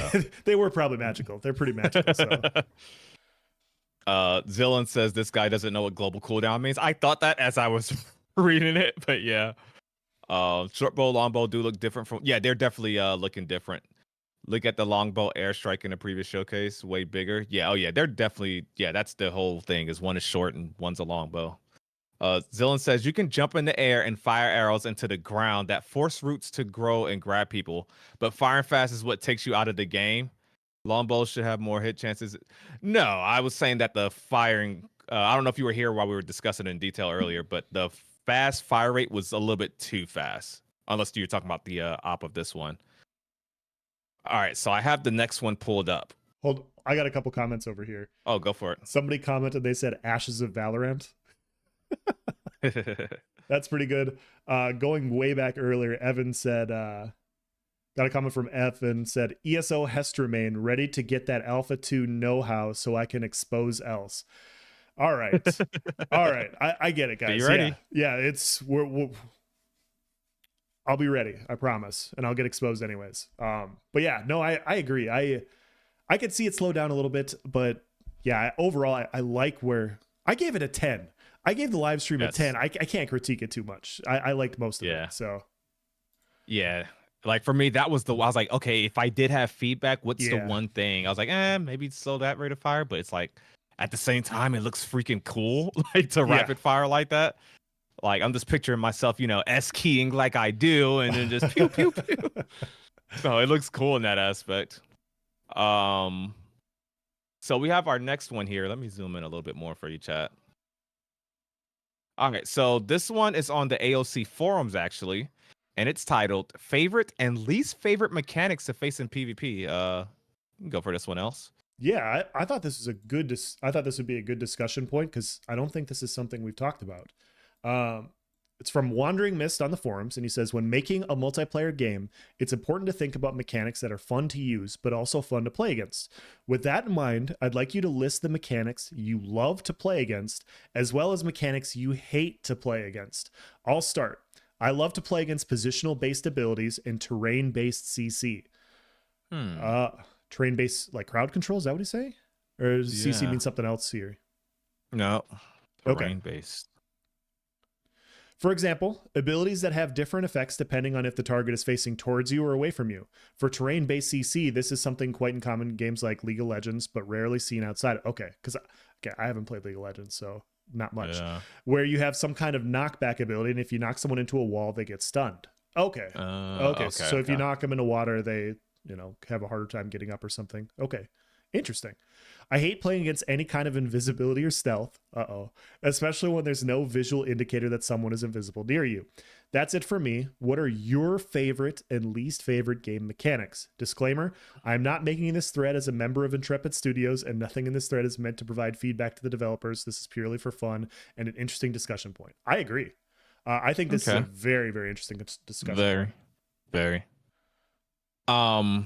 I was trying to think of a terrain-based CC that I've played with, and I don't know if this is relevant to what he's stating, but I remember in Elden Ring, like there was a lot of you may remember, I think it was called Luernia of the Lakes, a pretty big biome, and it was just like a large, call it a swamp pond, whatever, but there was always water under you, basically. And if you used any lightning ability while someone's in water, it did more damage and caused AoE with that. And so maybe something like that would be cool to see. If I had to think about mechanics that I hate to play against, I ain't gonna lie. As much as I dislike stealth, like Nightblaze and Elder Scrolls Online, I get why it has to exist, and that's just pure bias. I don't want stealth to not be in the game. I think stealth is one of the most fun and cool mechanics.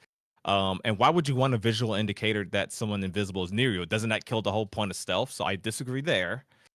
My most disliked thing I will say is stun lock and not having freedom of movement or control of my character. So I'm very glad that Intrepid showed their CC break. If I had to give my most fun thing, that's probably gonna be most fun mechanic. You know what? It's a common and basic answer, but I'm just gonna say the ability to gap close. And like your opponent can't just like in New World, I hate it that once someone gets a certain amount of distance on me and has light roll, I'll never catch them no matter what as a melee user. So I love like the gap closing and stuff like that. I love that being an option, especially as a melee enjoyer. So going off of what they were talking about here, Baldur's Gate 3 actually did this quite well. And it's not an MMO, and it's definitely not like a combat. It's turn-based, but there's aspects to where you can carry around barrels of water.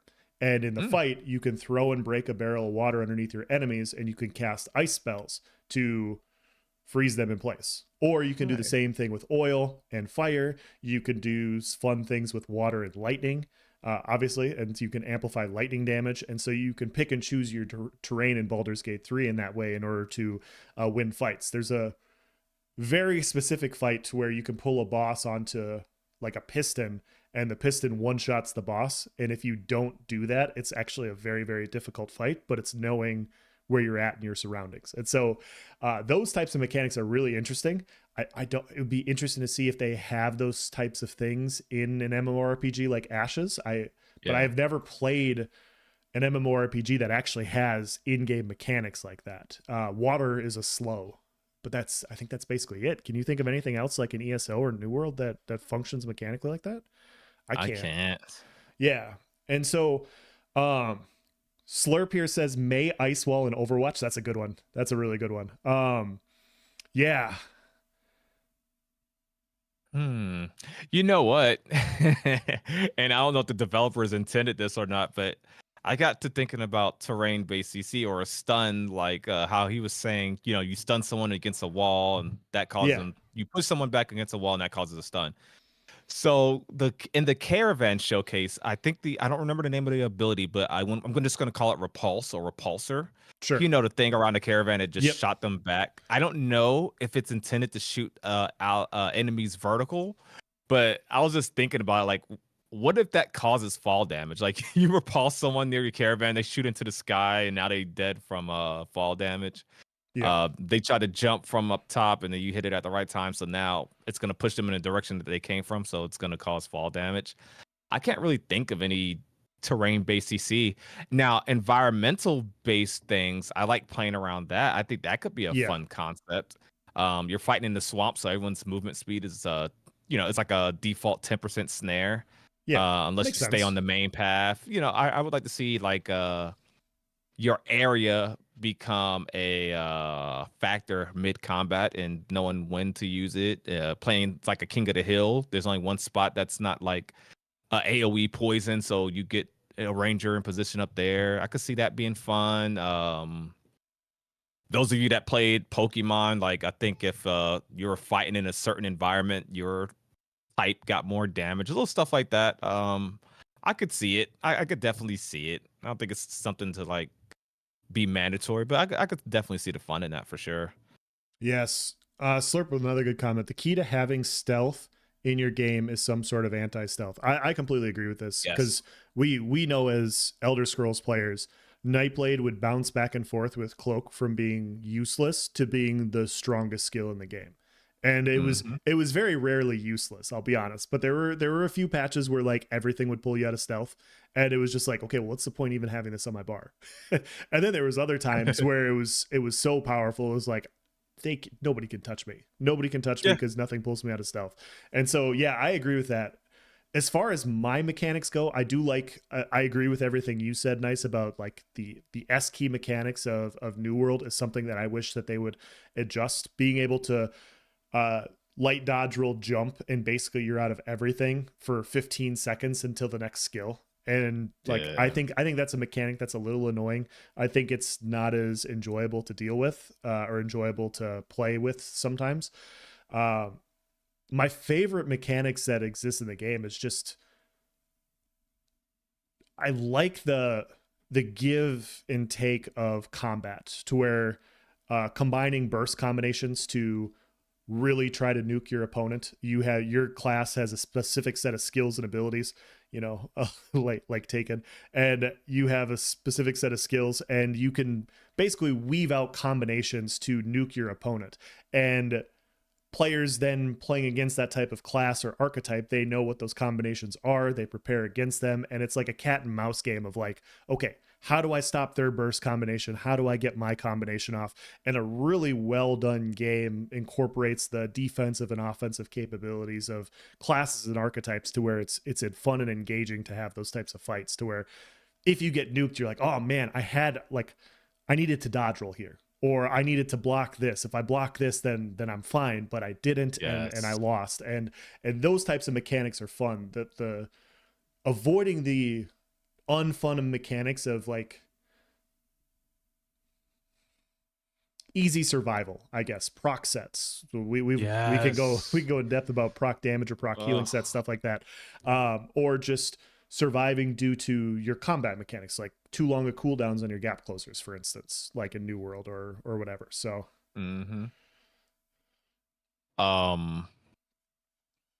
there's something. Oh yeah, so that with Quantarian said about stealth, I think that was like spot on. it As is. long as they're a counter to stealth, I think stealth is fine. Yeah. Does it need to be something that's too common to where the rogue doesn't have fun? No. But I think this is the perfect time for Ashes of Creation to like lean more into that rock, paper, scissors thing. Something that I Yes. would like is that and I think this should be a common thing or a common perspective is that AoE should bring you out of stealth. And when I say AoE, I mean like if I'm doing a AoE spin attack and you're in stealth in front of me, that should pull you out because it's AoE, it's hitting everybody in that area. But I feel like more directly there should be a scissors to that paper of stealth, like Strangeness here in chat said. I feel like Bard will be able to reveal stealth. That would be cool. Yes. What if the Bard has a spell and maybe that's not maybe revealing stealth is so niche that you don't want to dedicate a whole skill to that. So maybe the Bard sings a certain song. Enemies within 18 meters are rooted and revealed from stealth. Okay, 18-meter root probably too much, but you know it needs to have Yeah. some other second thing. Enemies within a certain radius are revealed from stealth and lose 20% of their armor. You know, some song that does that. I think that would be cool as a counter to stealth. Yep. Yeah, and I think as long as you the big thing, I think the overlapping thing is as long as classes have counters to other abilities and they can use them and play. Not too much. Like you shouldn't be able to spam like dispels or purges or whatever off of every single dot, but like you should have a give and take of when to apply a purge, when to apply like a heal or a CC break. This is why I know we're in the right game, nice, because Slurp here says, I really don't like hard CC, like traditional stuns that make it so you don't get to play the game fully. All CC needs to be counterable, dispellable, playable in some way, shape, or form for me to be legit. You're He's in the right place. We talked about this a few podcasts ago because I feel like Tell him about our New World PTR story. Yeah, so we were talking about CCs and we were very curious about your guys' December live stream because we're waiting to see how you guys were going to incorporate CC break, because Steven's talked in the past about how he wanted diminishing returns, and ESO has a roughly 5 to 6 second cooldown on you where you get CC immunity. So if you get CC'd, you can CC break as long as you have stamina to do so, and then you get 5 to 6 seconds to where you can't get CC'd again, and then that allows you to readjust in the fight and get yourself healed up and defend yourself against other incoming attacks. New World has it, and it's been more problematic in the past, and it's getting better, but they have, you can just get, if you're fighting 4 or 5 different type of flail builds, you can just get nonstop stuttered, CC'd, stun locked on the ground, and you just can't survive. And the story that Nice is talking about is we were on PTR testing some of their artifacts, and one of their artifacts has it's a scorpion spear, and what it does is it will pull the enemy to you. And because of how that specific skill works, it creates cooldowns on abilities, where Nice literally hit me on like a 2 to 3 minute chain of stuns and CCs.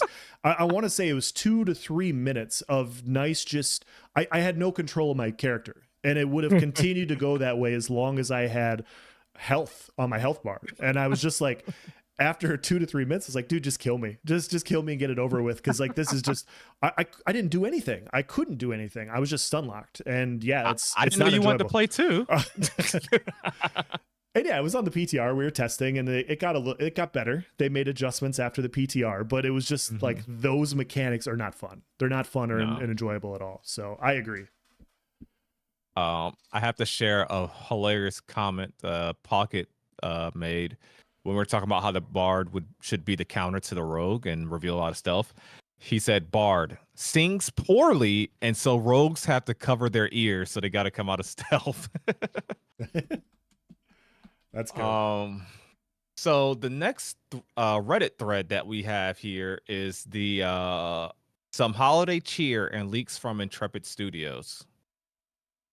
Okay. I got that one pulled up. So if you guys did not see, let's see. That was the image. They posted that one as a short, but we can play it. It's 18 seconds. I'll play it on my end. If you guys didn't see this lovely short that Intrepid posted, it's got the Vex sitting down. I'm not sure what kind of human maybe that is on top of the mount there. But yeah, it's just their holiday message. Pretty cool. Then Steven's message here, a droppable sword around Carfin. I think this looks really cool. With the spikes on it. I don't know, like maybe, and I don't know how many like I know they've talked about, what do you call them, artifacts that are like one per server or something like that. But I wonder how many unique weapons there's going to be. Like only this kind of weapon, Yeah. this named weapon has like great swords don't normally have a bleed. But you picked up this special item, and then whenever you crit with this specific greatsword, droppable around Carfin, it applies a 10-second proc bleed or something like that with the cooldown. You little unique artifact weapons like that. And then we got a lovely picture of Tumak. Oh, by the way, on that video, did you Yeah. notice how that character's mount looks awful lot like our mount? Just like, oh yeah, it does look pretty similar. Yeah, except for the the horn and it being in the winter. Yeah. But it's pretty close. Pretty close. I actually can't wait. I can't wait to use that mount because I don't think a lot of people are going to have that mount that we have. I do like this armor. This armor's pretty sick. This armor is so good. Look at this, chat. I would imagine this comes from Carfin as well.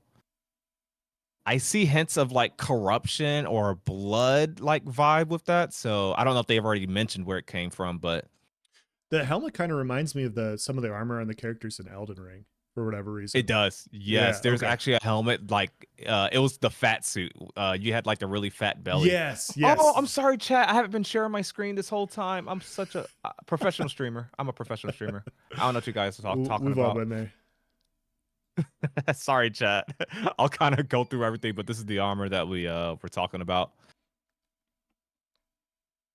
Yeah, it's really super cool vibes. Yeah, I love it. It puts off like Elden Ring vibes or the main, not the Night King, but one of the like the main king in Lord of the Rings that can't get killed by mana. It like the gauntlets look like that, the cape and all that. I like it. I like this a lot. I think it looks pretty cool. Yeah, Tumak's just hanging out, man. He is.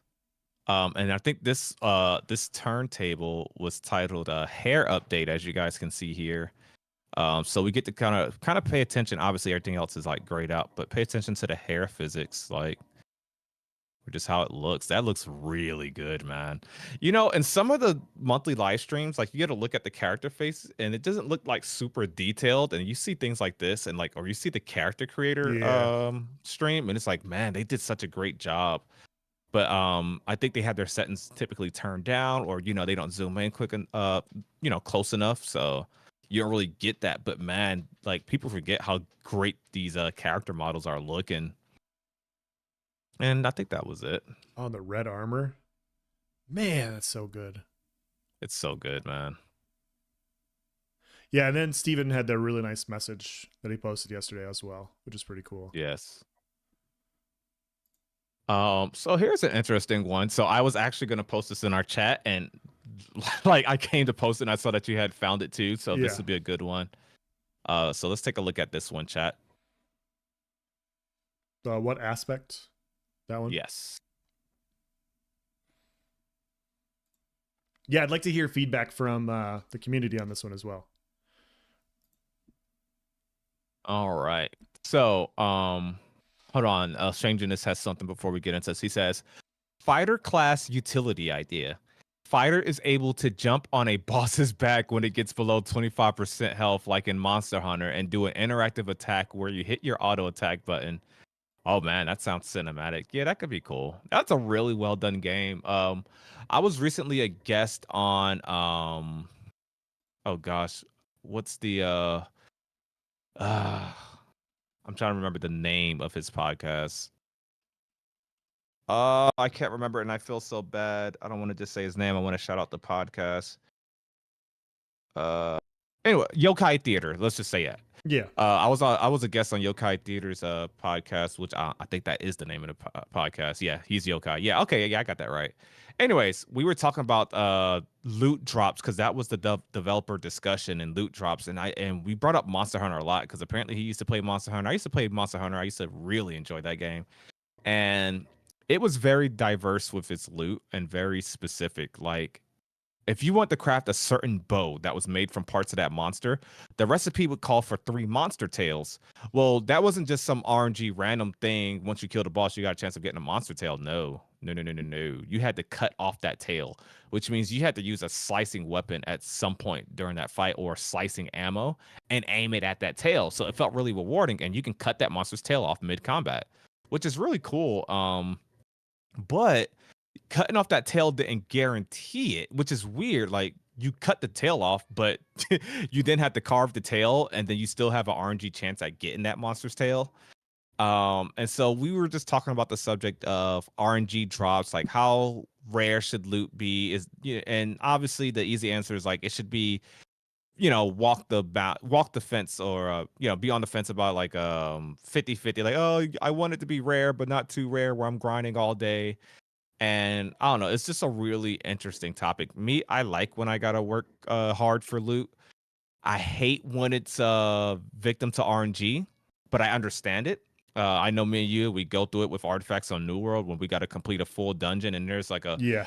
X amount of chance that we're not aware of that we get the artifact, and then it's just like as long as a game has smart RNG, Yeah. to where they know you've killed this boss. Like people have done 35 runs in New World for a certain artifact to drop off a boss and still have gotten it. And you're capped at 35 per week, by the way. I don't think that's fun. I think there should be smart NG, which they've talked about implementing, but it's not fun when you're working towards something and the game locks you out of it. And like you're Yeah. working hard for it. Like what else do you want? Like, okay, maybe this has a 3% drop rate, but if I've killed this boss or these kind of NPCs, 20 times, maybe at some point I needed, an adjustment to my personal loot Yes. table. I That's the think way I've thought about it. Yeah, I completely agree with you, and this it reminds me of ESO's old loot drops, because there was a point in time where it was really hard to get your specific before you could adjust the traits and everything. Yeah. Like you had a hard time getting specific pieces, and so people would spend. I remember I spent weeks trying to get a Burning Spellweave Inferno staff with a good trait, and it was like I got 4 or 5 Inferno staffs in a couple weeks, farming for hours a day before I actually got a good one, and it reminds me like what they had for a few of their specific dungeons in ESO's Imperial City. If you went around and you did things, you got Imperial City keys, and the keys would allow you to open up chests. And so for participating, for spending time doing other things in the game, they gave you a small amount of currency that you could then use to open up specific items in a specific dungeon. And I always thought it would be good before they made things retradable and everything. Yeah. If they just had some sort of currency, like if you spend 5 hours in the game, you get X amount of currency. And after 5-10 runs, you should have some sort of RNG. You should have an added on loot drop chance to open up a chest and have a chance to get a drop of whatever. And I think because then it's rewarding your time spent doing content. And yeah, we don't know how Ashes is going to incorporate this, but in games like New World and ESO, I thought that would have been a very good addition. Yeah, Fox just said something. He said you should earn points that you spend at a vendor. Yes. WoW did that. Yeah. And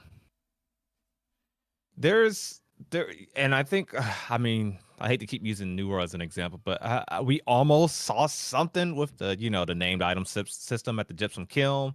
Yeah. Like maybe you don't get that weapon to drop in the right trait, but you can guarantee the third trait with this material.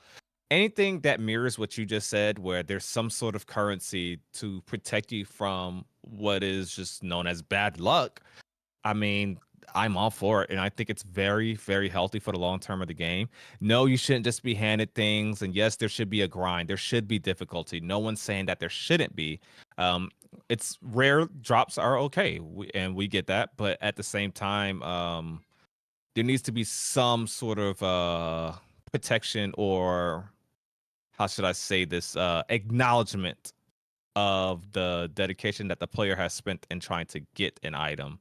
Yeah. And this is probably different than like the rarest of rarest materials. I'm talking like weapon name drops or something like that. Maybe not artifacts or some legendary weapon, but certain things should have smart RNG. Yeah, I think this is where I differ a lot, because I noticed this when I did a few videos on New World and ESO, where you'll have players that'll say it's an MMO, it's supposed to be a grind. You're supposed to grind for your character development, and I don't disagree with that, but I always counter with it's a game, and games are supposed to be fun. And if you're spending 20 hours farming for a specific piece in a dungeon or whatever, at some point you hit the line to where it's no longer fun to do. And I don't know what that arbitrary number is. It depends on like how rare, like you were saying, it depends on how rare the drop is and things like that. But I don't want to just grind for the sake of grinding. I want to be engaged in a game and get rewarded for my time spent, doing things in the game. And like you said, running the same dungeon 30 times in a week because you can only run it 30 times in a week.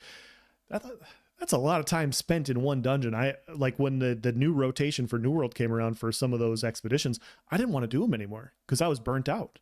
I just didn't want to do the content anymore. So you don't want it feeling like work.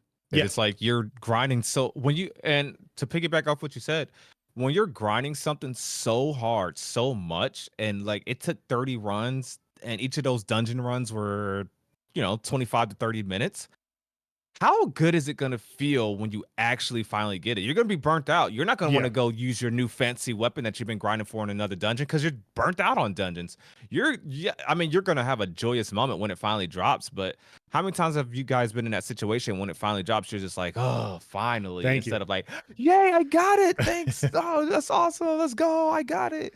Like when it take you 5 times, you still have that hope. Maybe even 10 times, maybe 10 times doing that dungeon. You're like, yes, let's go. I got it. But if it takes you 29 times of running this dungeon on a hard mode for you to get this weapon, you're going to get it. And you're gonna be like, oh, finally, I was going to quit. Like, or, it's not that good of a feeling. Yep. I completely agree. I'd rather have my time in games spent around doing fun achievements and accomplishments than grinding the same thing over and over again just for a specific weapon. So Fox says time gating stuff on top of RNG. Yeah, that's just the worst. Exactly.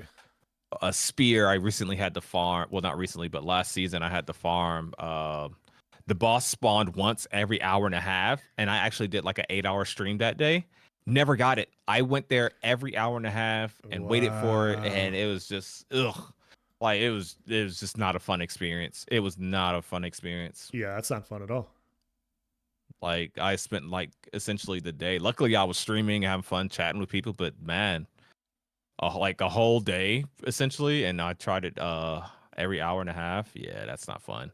But all right, let's get into this Reddit post. Reddit, where all good things happen. We actually haven't had like our normal Reddit post today, like where it's just like, what are they talking about? But so I like this guy's name. This one is on the official Ashes of Creation Reddit, and it's titled, it's posted by Pickle Rick, and it's titled, name. What?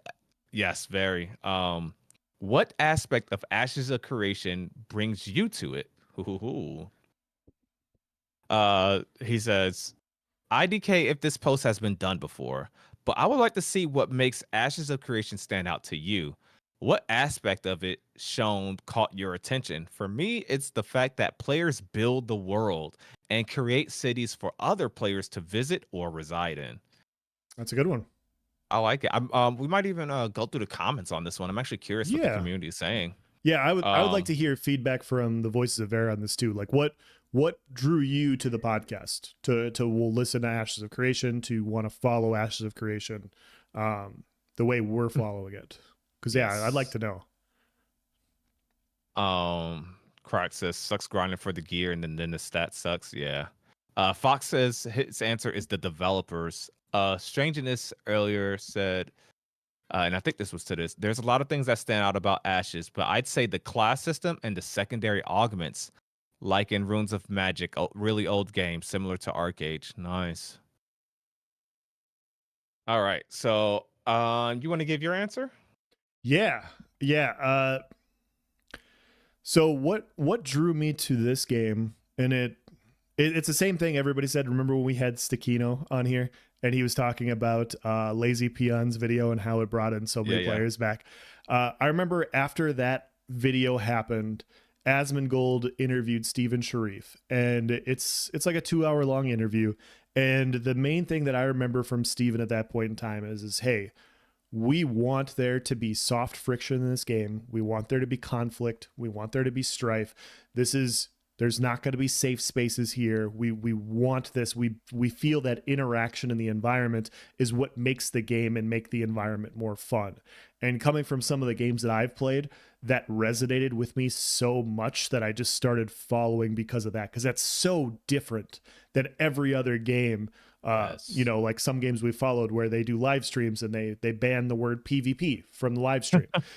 Just as an example, like it was just such an eye-opening thing where they're like, yes, this is what we want. We want you guys to fight over resources. We want you guys to fight over this.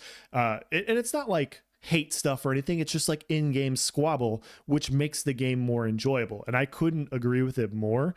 And that's the first thing that brought me in. So what about you? Same thing. That's what first got my that video is what first really drew my attention, and then just looking up other live streams that I missed and just listening to Steven talk, it was just like inspirational. It's like the MMO that we've been waiting for. It's like I really think this is the savior of the genre when I really look at the whole picture. Like I think it's the PVX factor, and I'll be quite honest, like you just mentioned, we came from a game where PvP was literally a bad word and the developers ignored it, and then you have this game, which is a PVX game, where it's looking at PvP and PvE holistically. It's not dividing the community. It's all one thing. It's one game. PvP exists, PvE exists. You're gonna have content for both. And another one is meaningful PvP. Like I'm not just going in here just to kill players and that's it. Like there's meaning behind it. Even something I use this term a lot, or this I say this a lot, but even something as minuscule as chopping down a tree and gathering lumber that I need to make this staff, that's risk. Like I can be in the woods chopping this down, and then 2 rogues gank me for all the lumber that I've been trying to harvest for the last hour. Everything has risk, and I'm no thrill seeker, but to me that makes everything fun. I agree. But yeah, I'd say that's the short of it. And also, this seems to be like one of the few games where you're not the main character. Yes. Yeah. And I think I like that. You brought that up somewhere else. I can't remember if it was on another podcast I heard or if you brought it up here. But that's such a great point where you're not the hero in this story. You're just engaged in the world. The world is the main character, basically. And I think that's a great way to put it. Galwood here says, for me, it's the market economy and the way they so far seem to be facilitating players who like to be full-time traders. Yeah, I agree. I think you can tell that the development team is a bunch of gamers from a bunch of different backgrounds, and they really want players that enjoy specific aspects of this game of another game to get that same type of enjoyment out of this one. And I think it really shines through in their live streams. I agree with that. All right. So you guys let us know what really brought you guys. Aaron says the inspiration they are taking from some of my favorite games like Arcade. Nice. Fox says, I actually remember seeing the trailer in like 2017, 2018, got hyped, but left it alone until a couple of years ago. Sweet. When you're not the hero, yeah, love that. Yeah. Stranger says, if I go rogue, I don't want to be some woman's fantasy of a bad boy that's really good with sensitive feeling. Why not? I want to be a psychopath. That's fair. Hey man, you're one of those guys from that or do you want to be a sociopath like that one guy? That is a classic forum post. I feel like I need to bookmark that, where the guy said everyone that enjoys PvP is a sociopath. Like that was just, didn't that take like the first hour of our stream? That took up the entire stream. That was an entire stream. I'm gonna have to go back and listen to that. Longest post. Yeah, can we? I need to bookmark that because that post is just a freaking treasure. Yeah. I just remember us being like 45 minutes into reading his post and discussing it, and then he's like, what did he say? Like, I want to start. He was like, I want to start Yeah. by saying, and we're like, and you were like, start, sir. Bro We are wrote a 45 novel. That's He good wrote a stuff. novel on the forums, and then halfway through the 12th chapter, he's like, "All right, I would like to start." Oh boy! All right, let's check out some of these Reddit comments. Yeah. What drew people? Papa Brosip says the summoning class. I'm extremely interested in how they are going to do the summoner, and if they do it well. And if they do it well, they will have me hooked for a long time. Yes, yes, yes. Smolikov says, for real, I haven't seen a proper summoner class since Lineage 2, and goddamn, I missed them. Yeah. Somebody says the ship stuff. Open world PvP activities with no pay to win. Yes. Yep. Yes. You want to take from there? Yeah, TTV Control Warrior says 0 pay to win, monthly fees, so I know the devs should have funds to keep working on the game.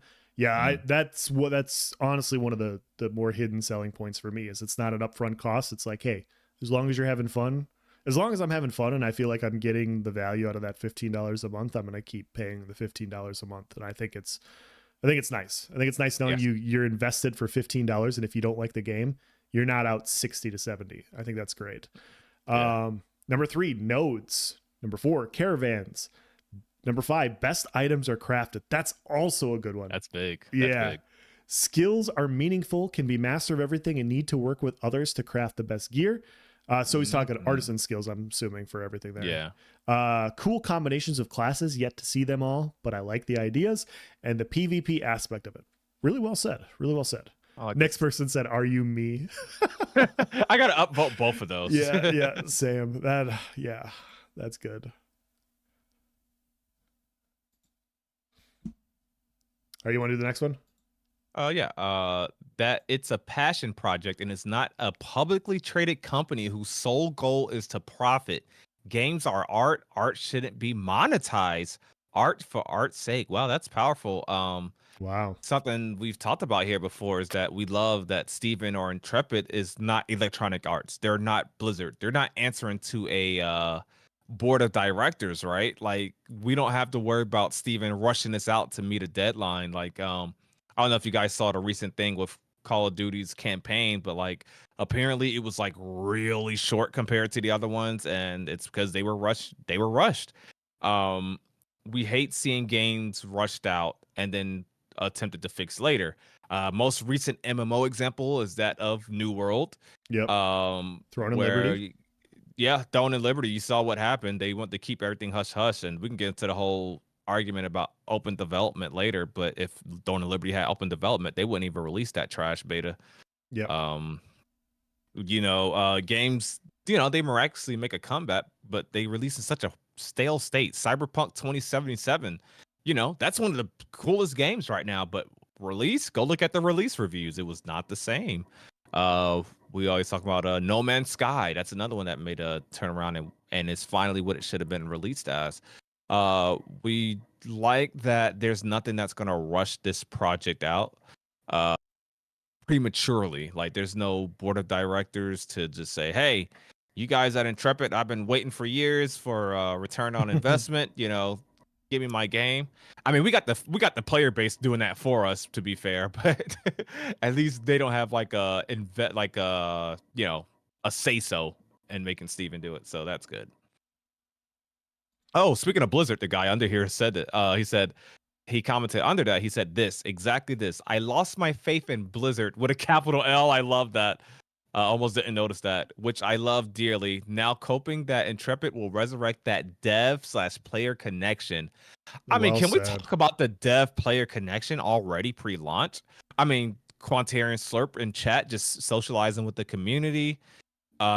Steven and Margaret doing the same. Like, exactly. They are really good. They're community managers. Like I said at the same time, Pocket said, like, their community managers, Vecnar, Roshan, like everybody is like they seem really approachable, right? They seem really approachable and in touch with their community. And I guess it's a matter of perspective. Like maybe he's like, well, that's because the game's not live, or some people. To me, it seems tougher to be that way while a game isn't live than it is when it is. I don't know. I guess you can look at it both ways, right? Yep. Yeah, I'm not sure because you would. I don't know. I don't know what. Because I would think they'll get more busy when it's. Well, I don't know. Yeah, it's tough. But either way, how active they are in their community and interactive with, it's just really good. The activity is really, and the feedback is really well appreciated. The fact that they listen, like I mean, just what you talked about last week about the action camera, and they said on their live stream, hey, we tried it, it bugged out, we couldn't get it going. Yeah, that's great. Thank you for acknowledging that the people wanted to see the action camera. That's awesome. It's too bad, but I mean, things happen. Exactly. Slurp here says, have you tried Throne and Liberty yet? I have not. So I know a few people that have participated in the beta, and I've been talking to them, waiting to hear feedback from them specifically before I get it. I'm on the fence. I'm 50-50 whether or not I'm going to get it when it comes out for America. I'm kind of thinking about giving it a shot just because it's a new game. I want to try something different. But yeah, I want to see a little bit more before I make the investment. And yeah, like I just got to watch some more, but no, I haven't. I've just been following on YouTube and listening to a few friends. So I played it. I think I will play it when it comes to America. Are you? I am not. Yeah, I am not impressed with. Here's the thing. I'm not impressed with what I see. And I watched a lot. Don't tell, like I said before, don't tell my employers, but I watched a lot of Throne and Liberty at work. Like a lot. Like, and I looked at the PvP and the combat, and you guys can find some on YouTube if you want to see what their I'll say quote node wars or whatever. You can see how that combat is, and I don't think I'm gonna like it from that perspective. I don't want to go too much on it, but I think a lot of us will play it just because it's a new MMO. Just because it's a new MMO. It's not an Unreal Engine 5 MMO, it's still UE4. I think a lot of us will play it when it comes to America simply because the same reason that I think a lot of us will try Ashes. Now, Ashes has a $15 a month subscription. If I remember, Throne and Liberty is free, which, as you could imagine, has an effect on how it's monetized. If I recall, Throne and Liberty has no box costs or subscription, I'm pretty sure. Oh, yeah, then I'll definitely get it. Someone in chat, correct me if I'm wrong. It may have a subscription. That one I'm not 100 on, but I'm pretty sure last time I checked it had no box costs. I could be wrong, but I'm pretty sure it didn't. So I think for just that reason alone, a lot of people will try it. It has released in the East, which I think the hype for it, I know it's just an Eastern release, so maybe my circles aren't really on it. I know pretty much every content creator. Yep, someone said it's free to play. It's just pay to win. Yep. I've seen a lot of content creators play it, post content on it, and it just doesn't seem like it's getting that. Now initially, obviously, like the first week or so, it was just like bumping. I mean, it's a new game. But I've seen a lot of that die off. Like I checked the Twitch numbers. It's, you know what, chat? Let's check it live. Let's check Throne and Liberty numbers, because each time I've checked lately, it hasn't been impressive, even with it just being let's see, categories. Let me just type here, Throne and Liberty. Here we go. We'll click the category. Slurp says, been playing it a bit. It's pretty damn good. At the very least, it looks insanely good visually, very impressive. That's the one thing I came away from watching it was I watched a few of the Node Wars like you were talking about, Nice.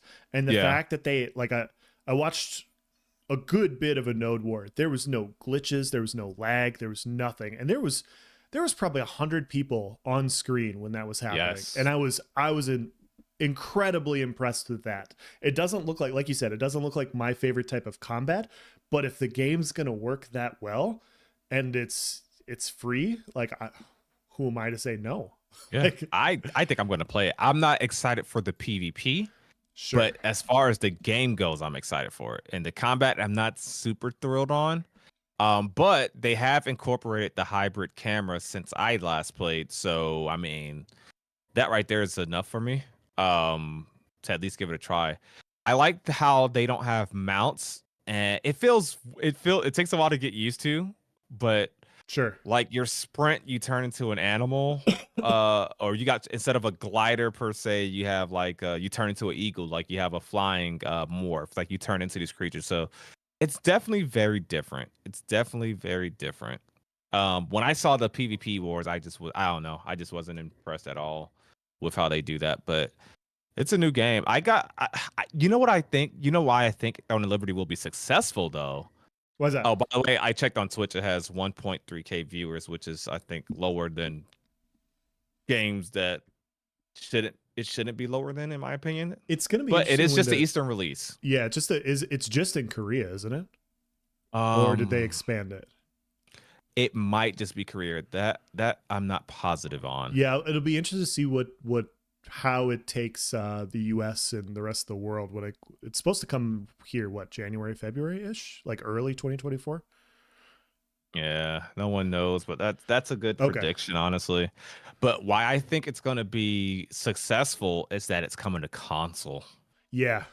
That is big. There's such a vacuum on console for MMORPGs, and so if you can have a good one, it'll automatically go to the top of the list. That's why I think New World's going console as well. I think everybody believes that at this point. So yes, that same console market is a gold mine right now. People are hating play. I mean, some people play Black Desert Online on console, but I think it's fair to say The Elder Scrolls Online is probably the most popular console MMO. You have Final Fantasy 14 though. I don't have numbers. I don't know how to measure console numbers, but yeah, you have Final Fantasy and you have Elder Scrolls Online, and then BDO somewhere in the mix. I think the console player base have been stuck with the same game for about, I think all those are about 10 years. I'm not positive about Final Fantasy, but it's probably pushing a decade. Yeah. I think that market right now, you give console players another MMO to enjoy, that is going to increase your player base, your popularity. And I don't remember if Dawn and Liberty are going to do crossplay, but it sounds familiar. I think they might. Because I remember before they were going to do like mobile with console and PC. So I'm pretty sure they're probably looking at crossplay. Don't quote me on it. But I think that in itself is going to be big for them. To be honest, it's probably, and I hate being a PC elitist because I'm on PC now, but it's actually a good thing that and Nephis did a whole video about this subject, coincidentally enough, but it's probably a good thing that Ashes is not going to be on console. We saw what that causes. I know when I played the Elder Scrolls Online on console, like, you see it now, like how console can hold developers back. Like when it comes to PC things, like, oh, this bug is happening, boom, instantly a patch, bam. Yeah, you're talking about the Xbox certificate. Yeah, it's taking like a week or 2 weeks or something like that, and they got to pay every time.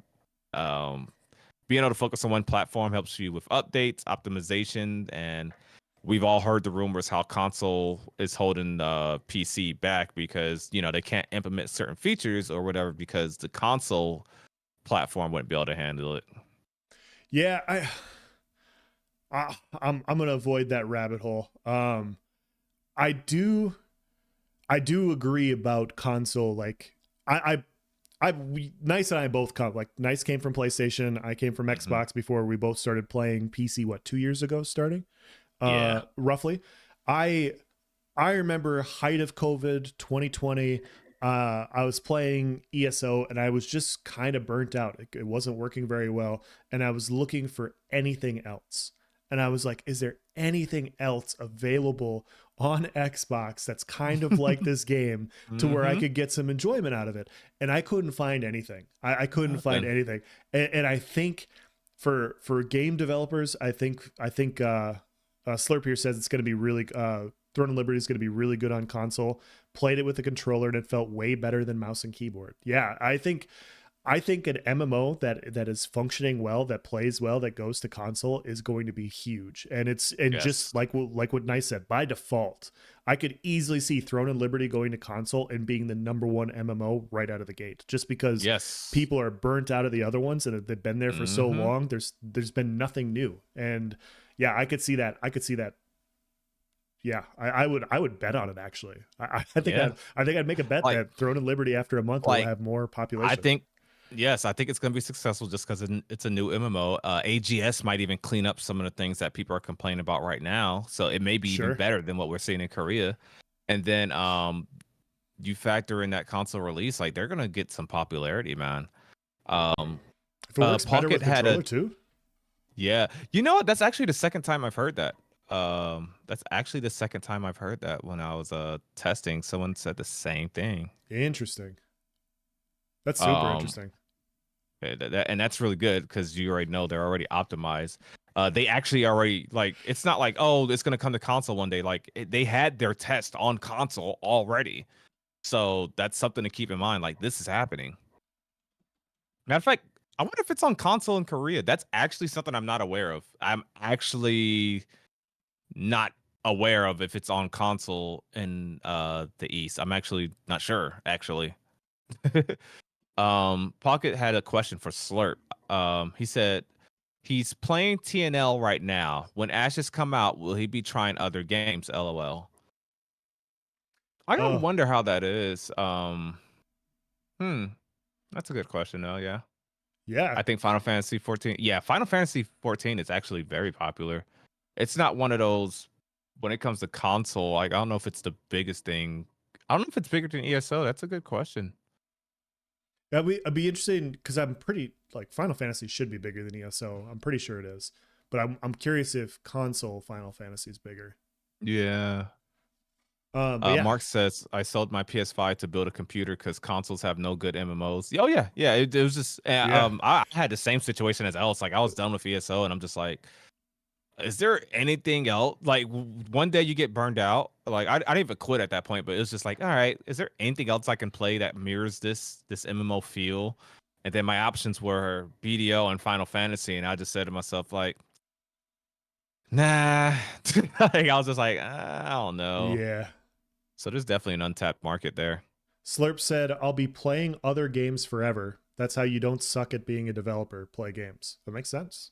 Oh wow, that's a great That response. makes sense. Um, yeah. I was gonna be like, hey, yeah, like what other games are you gonna play when Ashes comes out? Can you give a so we could get a specific game and we could see when those games are releasing, and then we could get the Ashes release date by proxy. Yes.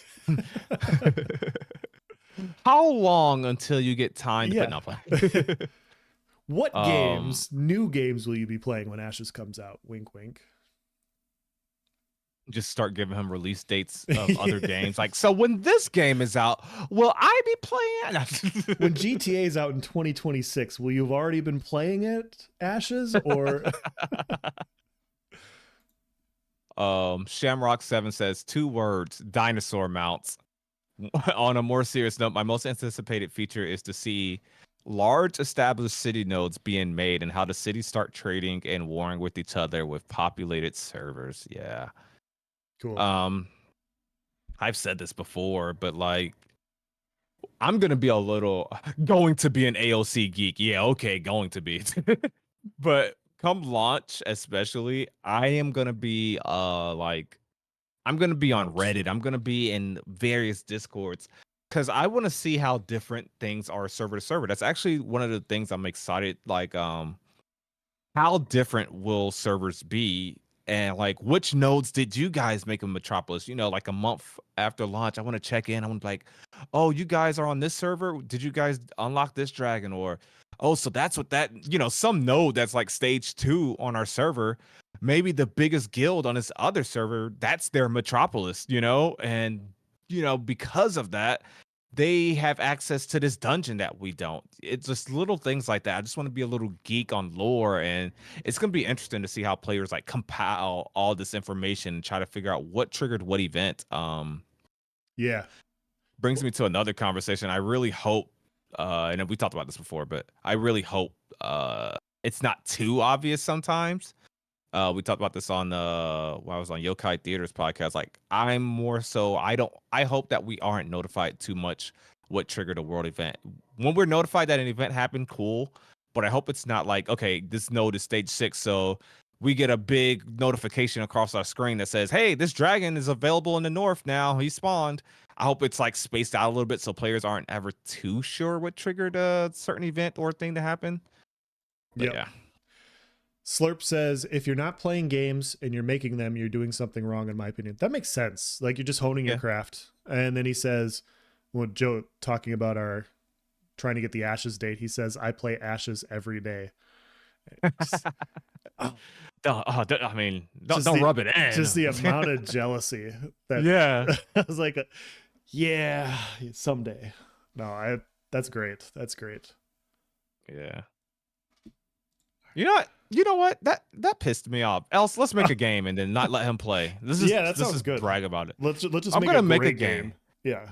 And every time we give an interview, once we get our Kickstarter money funded, and once we're like these big successes, and we got our own Discord and our own Alpha 2 packs and everything, every time someone interviews us, like, what inspired you to make this game? Were you tired of other MMOs? Have you been a game developer? Like, nah, come on here and brag to us. So, take that. Put it on our Kickstarter page. We're starting this because this guy. This is our villain arc. Like, this is how our origin story. Yes. Oh, that's great. He goes, that was a bit mean. No, we're just jealous. We've been talking about looking forward to this game for a while, and so we know it's around the corner. It's just wish it was now, obviously, but we can wait. So yeah, for sure.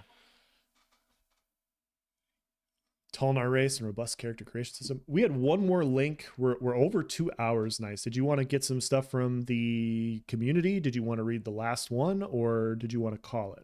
We can do both. Okay. I'm on Christmas vacation, so I'm not at too much of a hard shut off. Okay.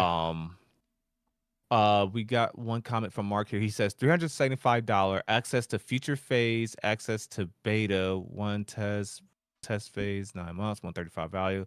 No pay to win. Okay, that was all the stuff he liked. Basically, all the benefits that we got from the pack and everything like that. Marketplace credits, no pay to win, name reservation, all that sounded like a deal. Yeah. Yeah, I like what Fox said in relation to my notification across the screen. He said, like, instead of like just broadcasting a message after you get a note to stage 6, which procs this dragon to spawn or whatever.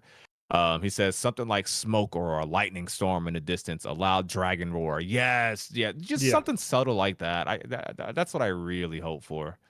Yeah, I forgot about that. Thank you for rounding back to that. One of my favorite things about New World and ESO also is obviously they have different servers, and they have the European server and they have the NA server on both games.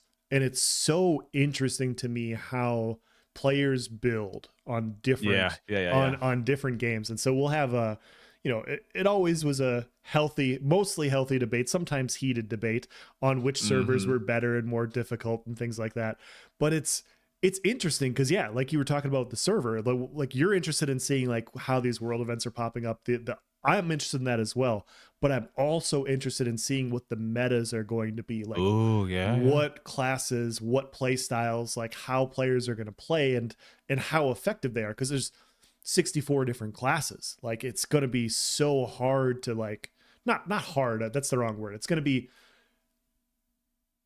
what's the most effective, I guess, is going to be kind of tough to figure out depending on group size. And like, having more knowledge of like what groups are dominating in other areas allows you to adapt on the fly more quickly in your specific server. And that's what I'm looking forward to. Okay. I think dang, that's gonna be crazy. Imagine, I mean, I even see it on New World because like people are like, oh, this is the PvP server. No, this is the PvP server. We always have this. Like, but a meta per server, like especially among this like NA servers. Yeah. Like, I mean, what if it's the largest guild? Maybe the largest guild figures out that range is just OP in AOC. There's not too many gap closers. If you just get a good group of mages and rangers, like, and just call it out like a shoutcast, like hey, everyone focus this tank right here, and everyone just pews with their ranged characters. Like, there's nothing that the enemy clerics can do to heal that person up, but then you just move on to the next one, and that turns out that stacking a bunch of range people with the rain of arrows or rain of death or whatever that skill is called, or everyone line up their snipe to hit this guy at the same time. If they figure out that that's the meta for like guild sieges, node sieges, whatever, then and they have like big numbers and all their guildies are following that core logic, besides obviously they're going to have some clerics or whatever, right? But what if they find out that that's their best case strategy, but the other server doesn't have, like, they have their large guilds, but there's really a top 3 guild. It's not like super obvious who's running the server. Yep. And it's just a mix. It's like a normal, there's not exactly a meta, but they found that running a bunch of clerics and stacking hots and tanks to push the front line and just dominating with sheer numbers is the way to go. That's going to be really interesting. And so maybe people on that range guild server, they built for the evasion stat. So they're dodging more of those projectiles. Whereas people on our server with the clerics and the tanks, you're just trying to build resistances and et cetera, et cetera. So, I mean, that could be a thing. Yeah. That'd be interesting to see. Yeah. My personal anecdote is, I had Xbox and PC ESO, and on Xbox, it was a lot, the meta on Xbox was a lot more tanky. People built a lot more mitigation, and I think a lot of that has to do with performance not being as good on console as it is on PC. And so by default, in order to survive those specific things, they've stacked into more health, more mitigation, and so you ran across a lot more tanky individuals. And so I would counter on Xbox, I would counter that by running a lot higher damage specs, because I'm like, okay, well, if you're going to build tankier, you're not going to do as much damage to me, so I can get away with more of a glass cannon style build because you're tanky. And so that's what I would do. And then I hopped onto PC, and PC was a lot more about mobility and speed and a lot less mitigation. Like I was hitting I've never hit somebody so hard as I've hit people on PCNA on ESO. Like I was hitting them so hard. And what I found on there is I was like, okay, well, everybody's stacking high damage.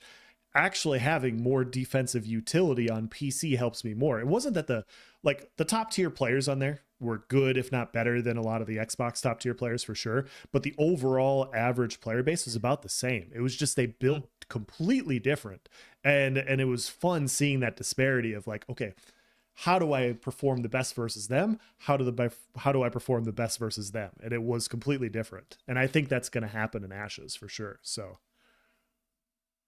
nice. So we're at our last topic chat. Yep. Here, and I think I had a comment from Fox. Let's see, where was that one? Fox says, I'm curious on their thoughts on a meta, aka putting in very minimal effort and getting maximum effectiveness. Yeah, I hope we don't get too stale of a meta. I played a stale meta earlier today, actually. I saw you on there. I didn't even say yeah. It was it's funny, to kind of tie in the previous conversation with this. I was getting frustrated a little bit.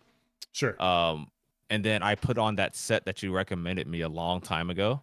Yeah. And just went full tanky boy, because I was playing. I was like, man, I was talking to chat because actually Ashes of Creation got brought up, and I was like, yeah, I think I'm gonna be like a tanky boy on that game. That's how I play on New World, but for some reason I don't do that on ESO anymore. And I was like, you know what? I'm gonna do that. I just put on some bland stuff. I did Ethereal Sentient Body, Wretched Back Bar. I usually do Rallying Cry, but didn't feel like finding it. Anyways, I did that Wretched Back Bar, and I did Master Duel at Front Bar, and it was a little 1v2, but I had to work for it, man. Yeah. But anyways, it's just like it reminded me, like, every time I play that game, like how stale the meta has been for so long, and developers haven't done anything about it. And I hope we don't get that same situation. I don't think we will, especially with how much they listen to feedback, which is really cool. We've seen so much change already that I don't think we'll fall into that scenario. But yeah, sure. Alpha 2, you know what? I've kind of said this before, but Alpha 2, man, like, I think in Alpha 1, they were able to change split body movement like within a week or something when people were complaining about the Oh yeah, yeah. non-rooted combat. Like if they can change something like that, which in my opinion is like a core a core thing to your combat design and coding, like if they can do that, I'm sure if I make a video or a forum post and like, hey, we need to do something about the ball of lightning. The ball lightning is it's proccing this status effect too much or something, and now it's like one shot and AoE and everybody. This can't be intended, or this is OP, or et cetera, et cetera. The Ranger snipe is I don't know, needs to hit harder or it keeps bugging out. Like how they respond to feedback and how quickly they're ever able to turn around and fix things, I think is gonna be a good representation of what we can expect come launch. I agree. I agree because I think that it's a testing ground for them too to iterate on their changes, their process for how they're going to make adjustments in the game. So yeah, I completely agree with that. I expect some things like, okay, everyone come here, we're testing node sieges, or I don't expect Alpha 2 to be released balanced. I don't think no one else does. No. And that's why we're there to provide feedback.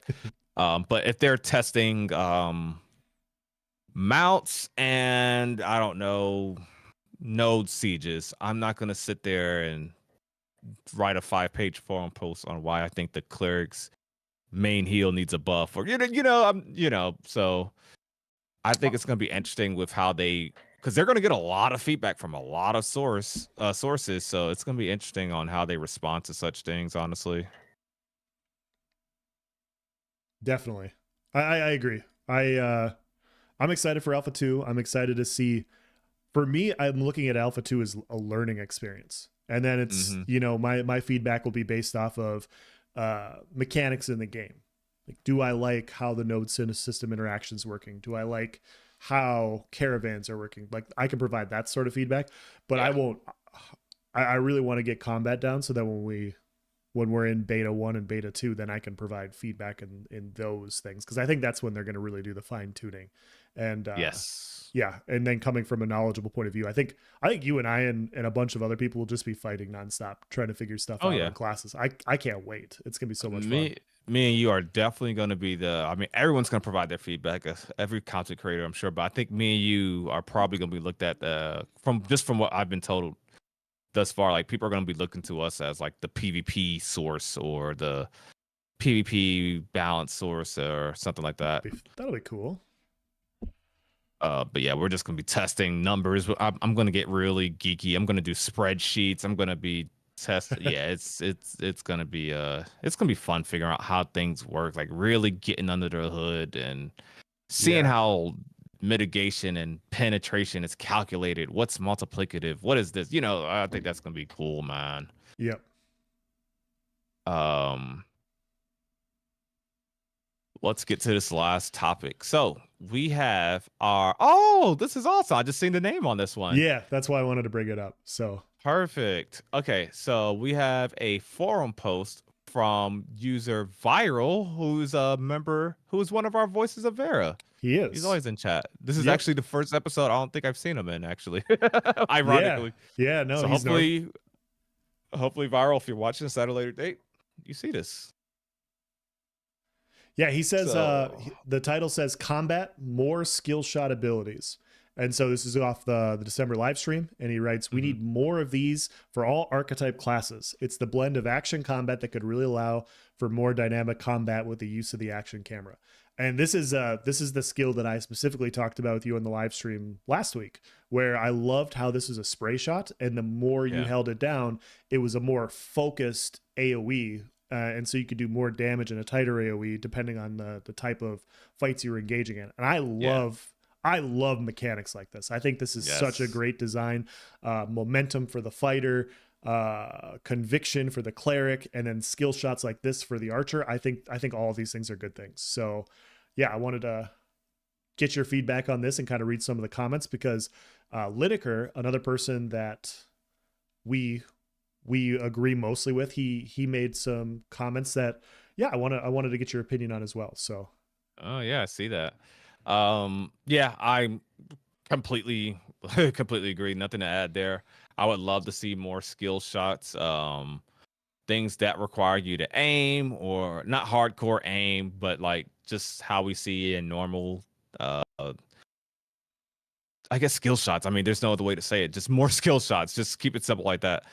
Things that require you to make a decision, like in this situation, if you want to narrow for more damage, or you want a larger wick with just quickly firing it. I love things like that. Love that you got to make sure you're pointing at the direction to make it hit. Yeah, I think that those skills feel a lot more rewarding than like ranged skills that are literally homing missiles in tab-oriented games. Yeah. Something like this is a lot better. Sugar Swamp says, wasn't most of the Ranger ability skill shots? ESO's combat soft lock was the best. I want to see that reskin in Ashes. Yeah. The best you're gonna get is that action camera, which I mean, it's pretty close. It's pretty close. Yeah, it's Fox it's close says, enough. I think ultimate like ability should be skill shot. You know, that's something we haven't seen, and I don't think they've discussed before. But yeah, I guess archetypes won't have ultimates. They have their archetype specific stuff, but they don't have I don't think Ashes does ultimates. Am I wrong? Or at least I don't think we've seen it. I don't think we've saw something described as an ultimate per se, which is something very different. I just thought about that. I literally didn't think about that until now, but I don't think we've seen ultimates as a concept, which I think that's like a core, not that you can't do without it. I mean, like we play New World, and that's just 3 weapon abilities per bar, right? There's no ultimates there, but it's typically in games, MMOs that is. It's interesting, especially with the separation of archetypes. It's interesting that we haven't seen that touched on too much yet.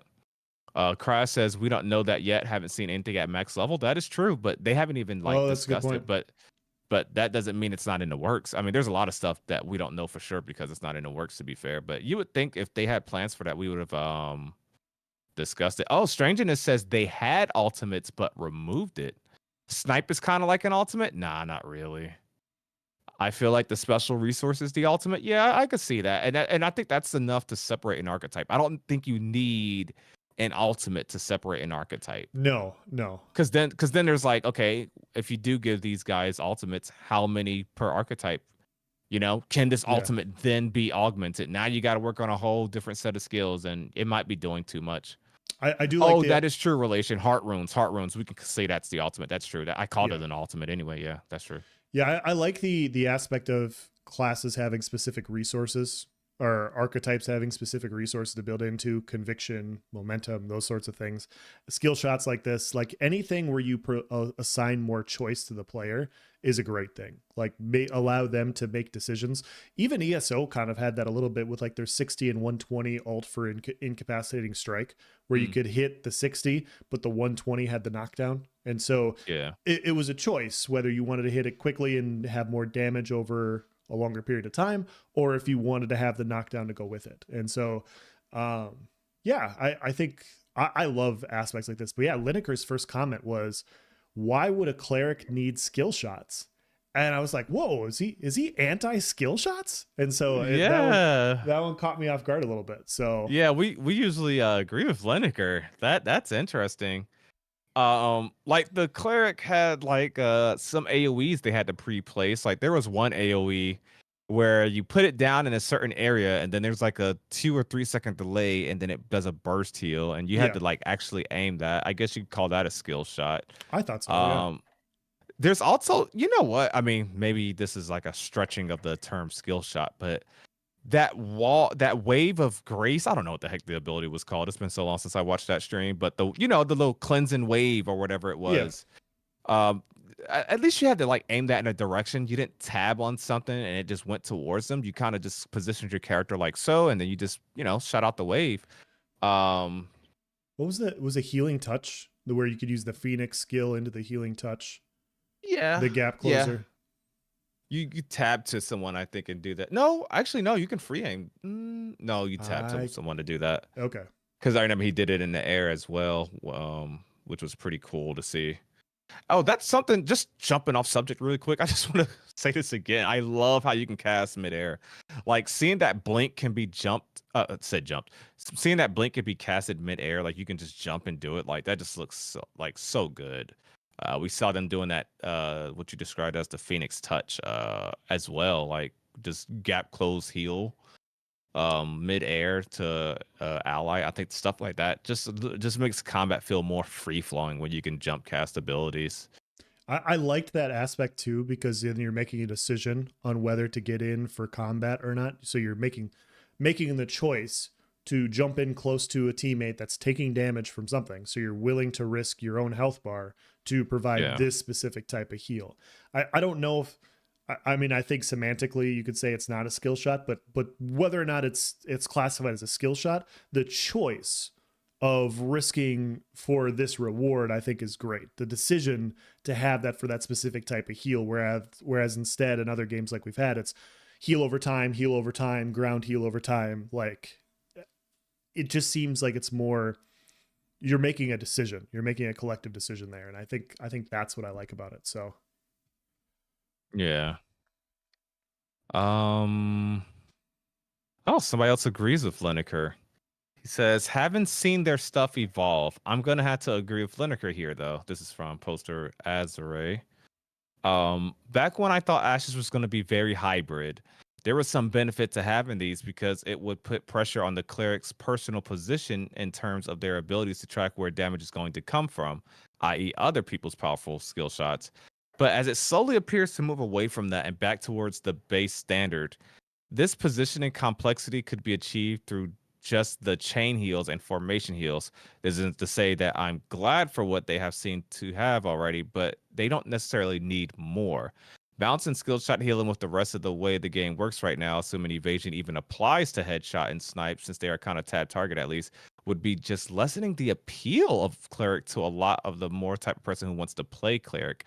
That last sentence, I think, is a good point. it is. Like, most healers want to play tab target and whack-a-mole, and they don't like how, like, we healed in ESO, where position kind of mattered and we can't exactly choose sometimes where that heal was going to go. In my opinion, the way to balance it is these skill shot heals. Yeah, I'm with Ash's relation here. I hard disagree.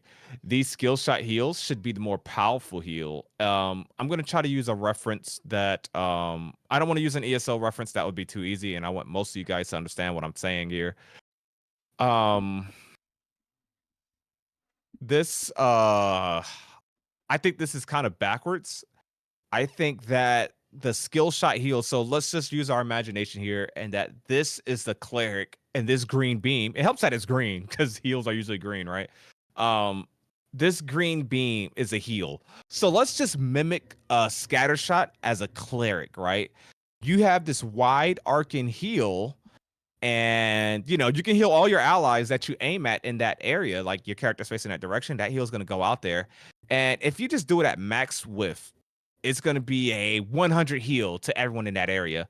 However, if your allies are stacked properly, or they're not in that large of a radius or width, you can then hold it in. And so where Keenan tank is right here, you see how he's barely in that wick?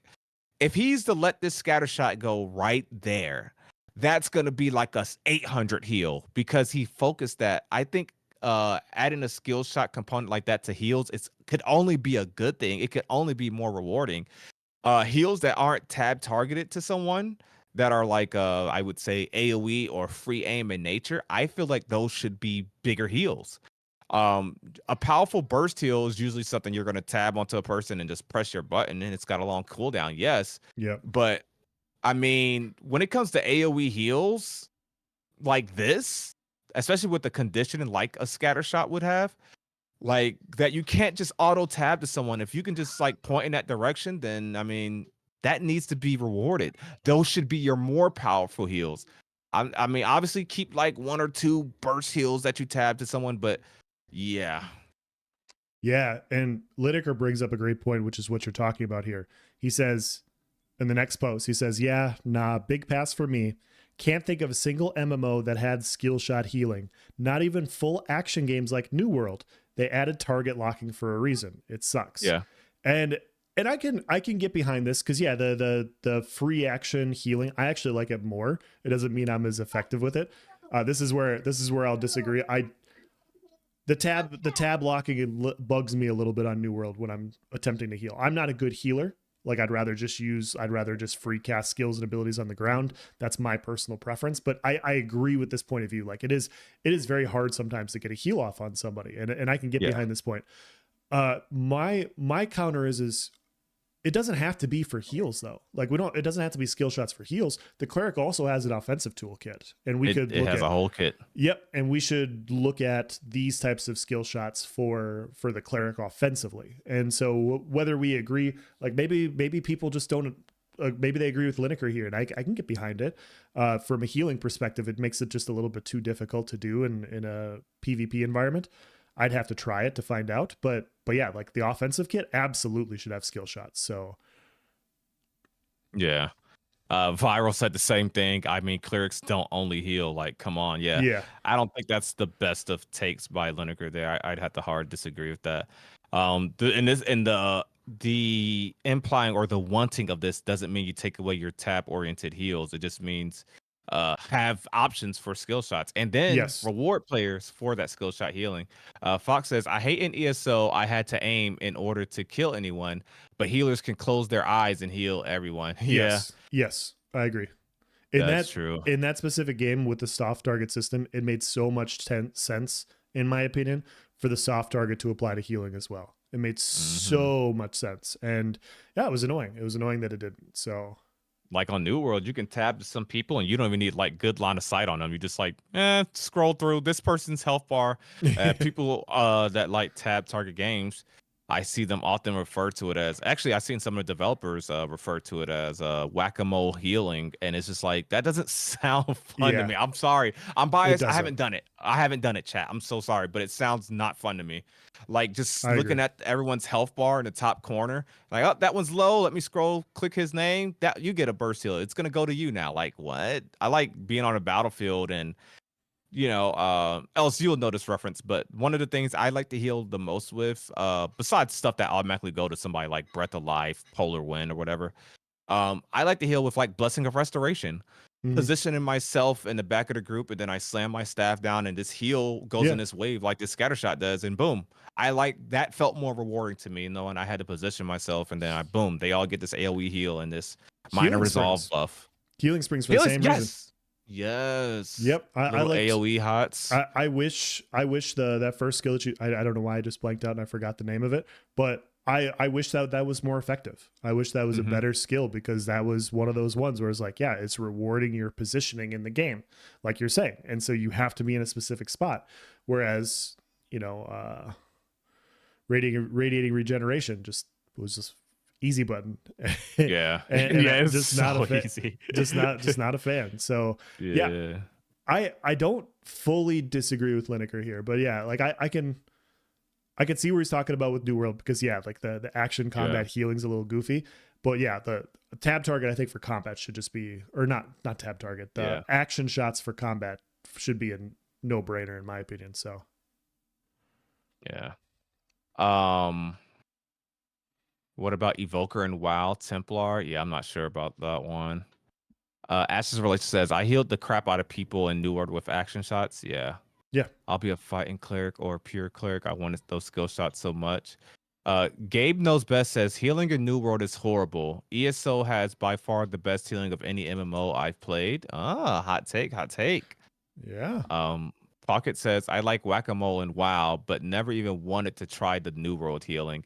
Yeah, I tried New World healing a couple times, and I'm still trying to get better at it to where I can comfortably PvP on. It's been one of my goals lately. I need to force myself to do it. So we did a naked stream. Since it's the Twitch meta, we did a naked stream over the weekend where we just did some dungeons naked, and we did RNG rolls to see who landed with what weapon, and so I got the life staff, and so I kind of glad in hindsight that happened, because it forced me to get better with the life staff, the healing. Because something I've been trying to work on is I can heal easily, but my self-targeting in New World, if you want to self-target for your heal, like if I want to put my ground-based hot on me, I have to press another key at the same time, and yeah, that's the part I've been struggling with healing. I can heal other people all day, but it's just like if I'm 1vx or if I'm solo or if I want to put the heal on me because I need it the most, that's something I've been trying to get better with. But yeah, it's definitely pretty clunky. Some people like it, some people don't. But I think we're all coming from different backgrounds and preferences. And I think Ashes of Creation is that MMO that everyone from different backgrounds. There's gonna be so many WoW players, so many ESO players, so many New World players. We're gonna all meet up here, and we're all gonna want different things that we've seen in our past game. And as long as we remain focused on that, Ashes is Ashes, but provide feedback like, okay, this worked in this game. How about you guys try that? That's fine. Everyone, I mean, I do it too. Like, hey, do this like this. That's fine. But let's not try to do too much, and that's a fine line we always try to walk. Is this like, let's play this game first, obviously offer our critiques or how it looks based on how we see in the streams. But yeah, it's important to provide that feedback. They ask for that feedback, like, hey, what game did this the best? And hey, I don't think not too many people's gonna say do New World healing. But funny enough, a lot of people don't like ESO's combat, so they're probably not gonna say do ESO's combat. Some of us will. I mean, I might have a biased audience because I got a lot of ESO followers, but yep. You never know. You never know.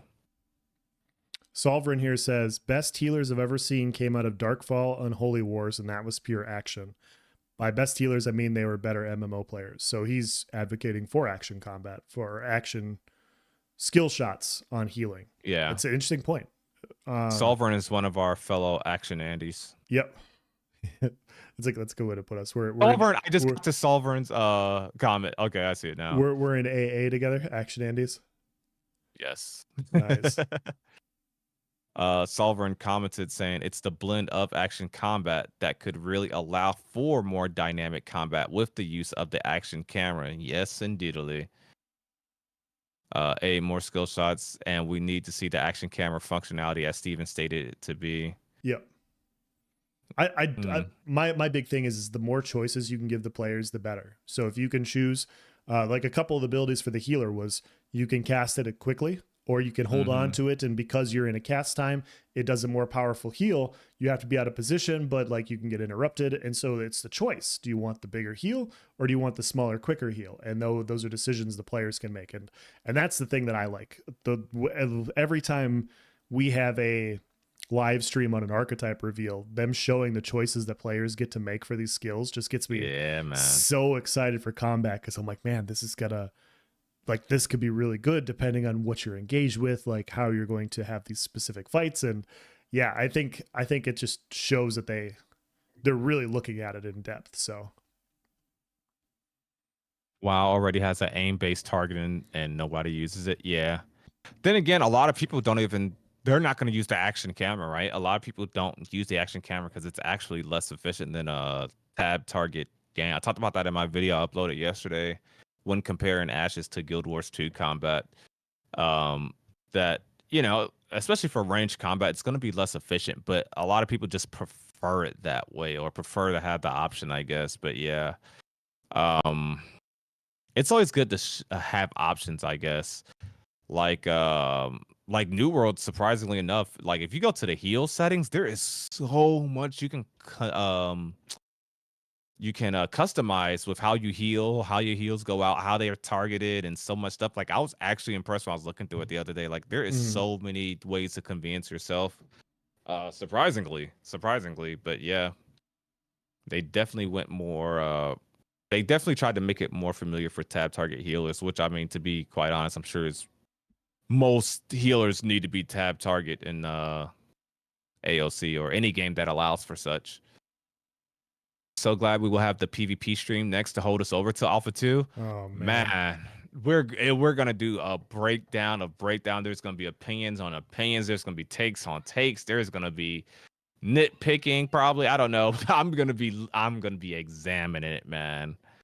Yeah, that PvP stream is definitely that's gonna be the Voices of Verra not to miss, because yeah, I am excited. I am excited for that one. I can't believe we're getting it this early. I don't think none of us predicted that we'll get the PvP stream this early, man. It's gonna be good. I just wonder on what level, or what scale it's going to be on. Yeah, I want to know if it's small scale, mid scale, large scale. Yeah. Like, I don't know what I want to see. I don't know what I want to see. Like, this would be a good time to debut the fighter, not give his breakdown, but you know how they showed the Yeah. Ranger, A few they weeks gave before. yeah, like they were controlling him at least. Yep. It wouldn't be bad to show him and then give him details the next stream. Or maybe it'll be distracting. They don't actually because they don't like they'll probably just use the Ranger. That makes more sense actually, because it's kind of the same reason they didn't show PvP during the caravan showcase, I guess. They should do all of it. Like just have a caravan showcase, show the PvP, but you have a bard there, you have a summoner there, you have a fighter there. All of a sudden you just see somebody summoning animals and you're like, what the heck? Like yeah, that'd be people would lose their minds like, okay, yes, all just a 8 little Easter archetypes egg in the up and running. background. Yeah. Just a little something just to tease people like, hey, it exists. We're working on it. Yep. That'll be the perfect time to tease, actually. Yeah. Rogue coming out of stealth and just one-shotting somebody, and you're just like, oh man, it's that'll be soon. the perfect. Like, if I could pass some marketing advice, that's what I would do if I was Intrepid. Like, Steven, you know how he zoomed in for the outro of the streams, usually saying, "All right, thank you so much. Leave your feedback," and then you got Slurp or Trent or somebody on a road come out of nowhere and just gank Steven, like just 2 or 3 shot him. And then boom, stream ends. Like that would be clutch. That's how you debut the rogue right there, man. And then that's just the teaser to leave the stream with. Everbot says I play Flail Lightstaff in New World and turned off the auto targeting because I prefer to heal in melee, so it's far super effective / conditioning for the win. Dude, I need to probably play with that again. I turned it off and then it made my burst heal aiming like clunky, but I need to try it and maybe switch up which heals I do so I don't really have to worry about that too much. On New World? Mark said, is what you're talking about? Yeah.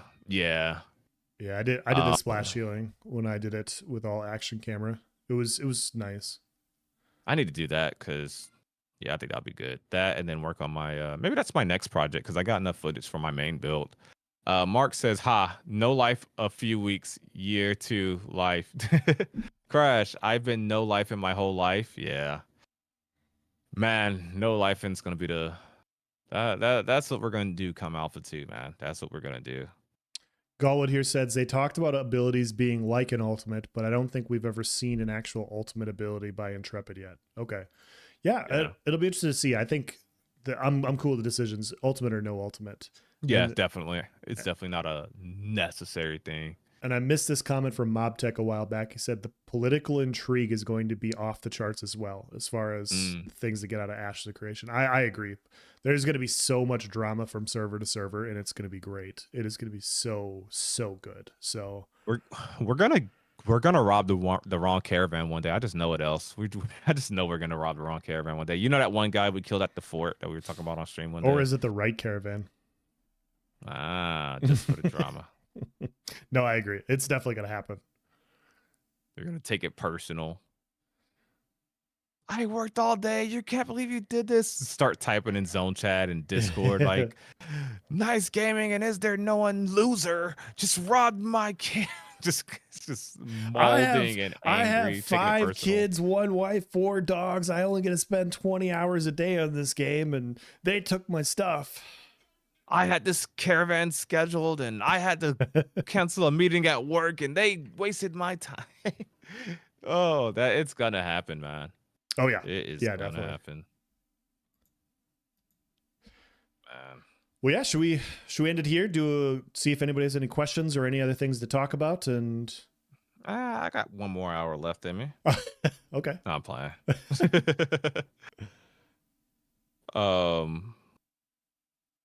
If anybody has any more questions, the voices of Verra, let there be known. Otherwise, we'll be ending the stream shortly. I appreciate everybody being here. This has been a fun one, a long and fun one. Yeah. If you guys have not, now is the perfect time to make sure that you are following us on Twitch and YouTube. I think mine's by default are linked in the description. Let me see. Yes, it is. Make sure you guys give a follow. That is in the description. I really appreciate you. Watch on whichever platform you prefer. Yep. But if you haven't liked the streams on YouTube, subscribe, follow on Twitch. We appreciate it. And I just now got my Twitch going, so would really appreciate that as we hit that next goal. Gabe Knows Best says Ark was ending friendships. That game had so much drama. I look forward to it, man. Stuff like that. I want that big espionage stuff. I hope Ashes is being designed like I've said it before, but I think Steven wants to see the world burn, and it's gonna happen, man. It is gonna happen. Yeah, and he's not going to do anything to do it. He's just giving people the devices to allow them to do it themselves, and that's the best part. That's the best part. Like the choices are going to be the players on what they want to do, and the players are going to choose just chaos from time to time, and it's going to be great. I just saw that he missed an arrow on stream. He missed his thunderbolt. I wonder if Oh, that was the evasion stat. I just noticed that in the background chat. Did you guys see that? you have to link He me missed a that. thunderbolt. Huh. I'll have to go back and watch the stream now that Christmas is over. Interesting. He missed the thunderbolt, but got the but yeah, I mean, I'm sure that's what the evasion stat is. The whole point of that, but yeah. Everbot says, have they said anything about the Spellblade class yet? They haven't really talked about classes too much, at least as of recently. Like they specific classes and augments. I'm kind of lowering my. I'm kind of subverting my expectations with ultimates. I mean, excuse me, with augments. Personally, I think I think they'll pull it off. I think they have pulled it off. I believe it exists, but I'm expecting it to be more so of not too transformative of skills. Obviously, I think they'll keep the same visuals, but you'll get a damage type difference or what. Or I think they're gonna keep what they've always promised, but they're gonna probably like I spoke about it on stream before. I'm no game developer or whatever, but I think it'll be less I don't want to use the term scope creep, but less tough if they got rid of things like racial augments, religious augments, and made that stuff like skill lines that you can choose the same skill points and use those for passives for choosing said religion. Because I think if everything gets an augment at this point, that sounds like you're either going to get a little bit of augments, like keep the secondary class augments, like do all those. Like I think that's the most important ones people look forward to when they think of the augment system. But some of them I'm just like that's a lot. That could be passives. Do racial passives. Do religious passives. Because here's the thing, and this is just perspective. This is just me tinfoil hat theory cracking on what I think goes into the design process, and I could be completely wrong. Everything could have its own augment and it works perfectly fine. But if I had to like try to like make it easier to work on a dev team, it'd be something to that extent where secondary class choice is your augment. Like, okay, you're a spell blade, so you're gonna get an effect that's obvious to that. That's gonna be an obvious augment.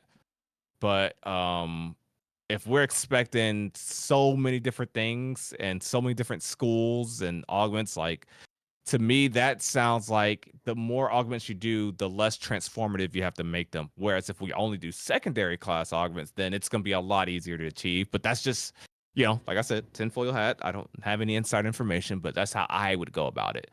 And I wonder if they're going to go that direction because I've heard a lot. I've heard Steven say it's going to be dramatically changing of a skill. And then last time he spoke on it, it was like, it's more of a template. So like, I'm just picking up on these cues where I'm like, okay, what are we gonna end up at? But yeah, sure. I'm not sure. I think we're a ways away from seeing augments. I want to like part of me wants to say the hot take like we might not see augments until beta, but I think Alpha 2 is going to exist for a while.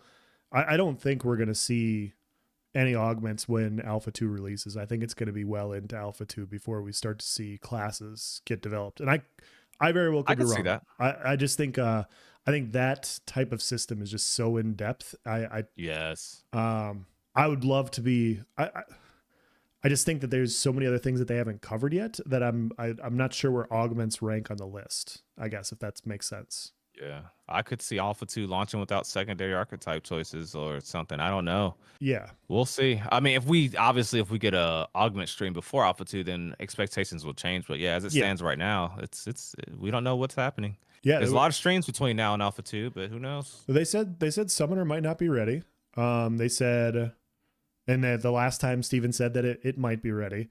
But yeah, I mean, I could be wrong, guys. Like this is just me pulling a thought out of my ass, to be completely honest. Like this is just my perspective.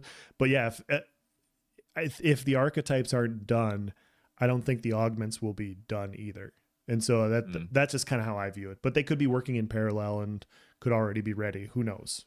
I very well could be wrong. So I'm looking at the cleric use the wand during the ranger showcase. It's so cool. Like you can go full Harry Potter roleplay or something. Just the wand animations actually look pretty sick. yeah, but going off what we talked about like 2.5 hours ago, nice.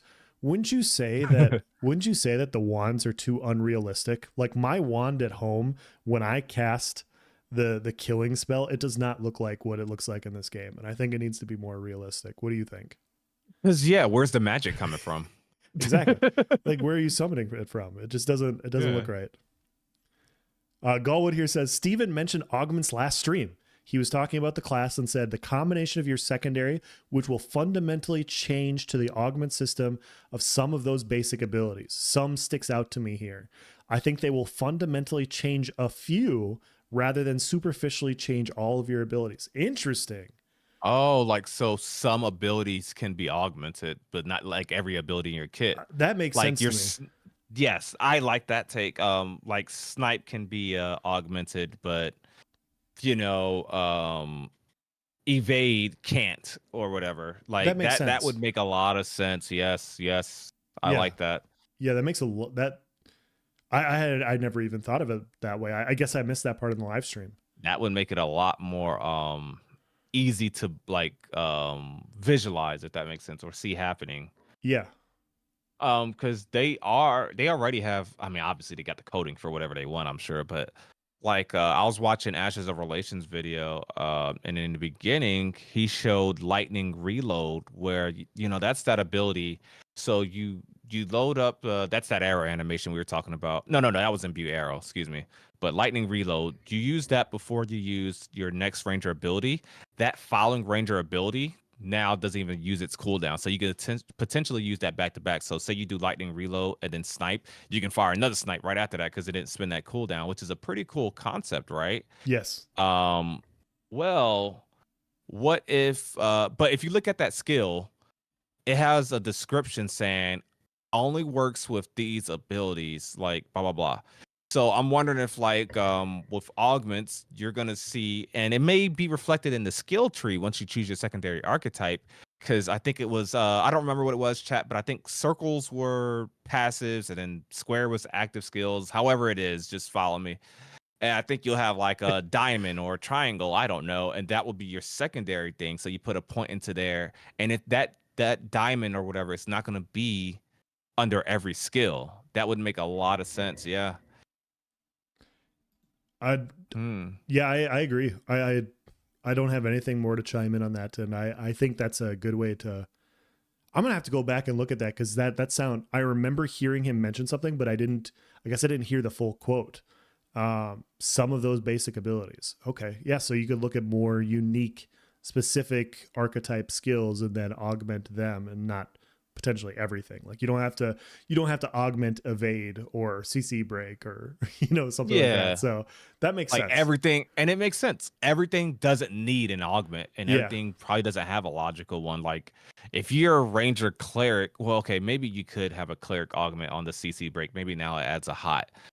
Yeah. But maybe snipe doesn't need a cleric augment to make snipe heal you off the damage it does. Like I could definitely see that. I could definitely see some abilities not getting augmented, and that makes it less stressful for the combat and animation team. Well, like exactly what you're talking about, like the mark of the beast, those types of debuff abilities. How would you go about augmenting those? I'm just, it's like a hypothetical. Like, do you really need to provide like a cleric style augment to a ranger specific debuff skill? I don't think so. I think it would apply more to their damage based abilities. So, I don't know. That's just my perspective, and I very well could be wrong. Probably will be wrong, and it'll be fun to talk about it later. So, Scurvy, welcome on in. I'm glad you're liking it. Sugar Swamp Gaming here says the only real troubling thing to me is the fact that they haven't shown any real meaningful combat. It's worrisome because you'd think before releasing a $250 alpha purchase, they'd want to show that. So Sugar Swamp, they will be doing a full Caravan PvP live stream here in January. And That's going to be big. And they're hopefully showing it before the Alpha 2 keys end. I don't know if they're going to or not. It's kind of a weird date because what is it, January 17th? Yeah. I hope they do the live stream before that so that people have a chance to see the combat before they decide. Like some people very well could be waiting on the combat before they purchase a key. So I could see that perspective. But yeah, we are getting it here in January, and that'll be what, 7 months before Alpha 2 at the earliest comes out ish. Yeah. Yeah, I didn't even think about that, but yeah, it's kind of an interesting decision that it's the 17th and not like after where you would imagine they'd do their stream.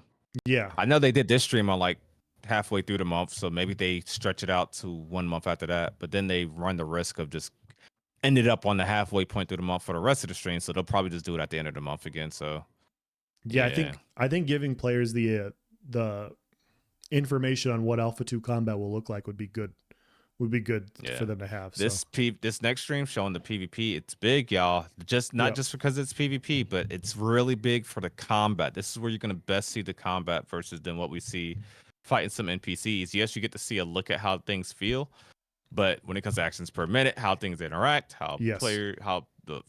there's no better way to analyze combat than in a PvP situation. Yep, from the viewer standpoint. Yes, and to piggyback.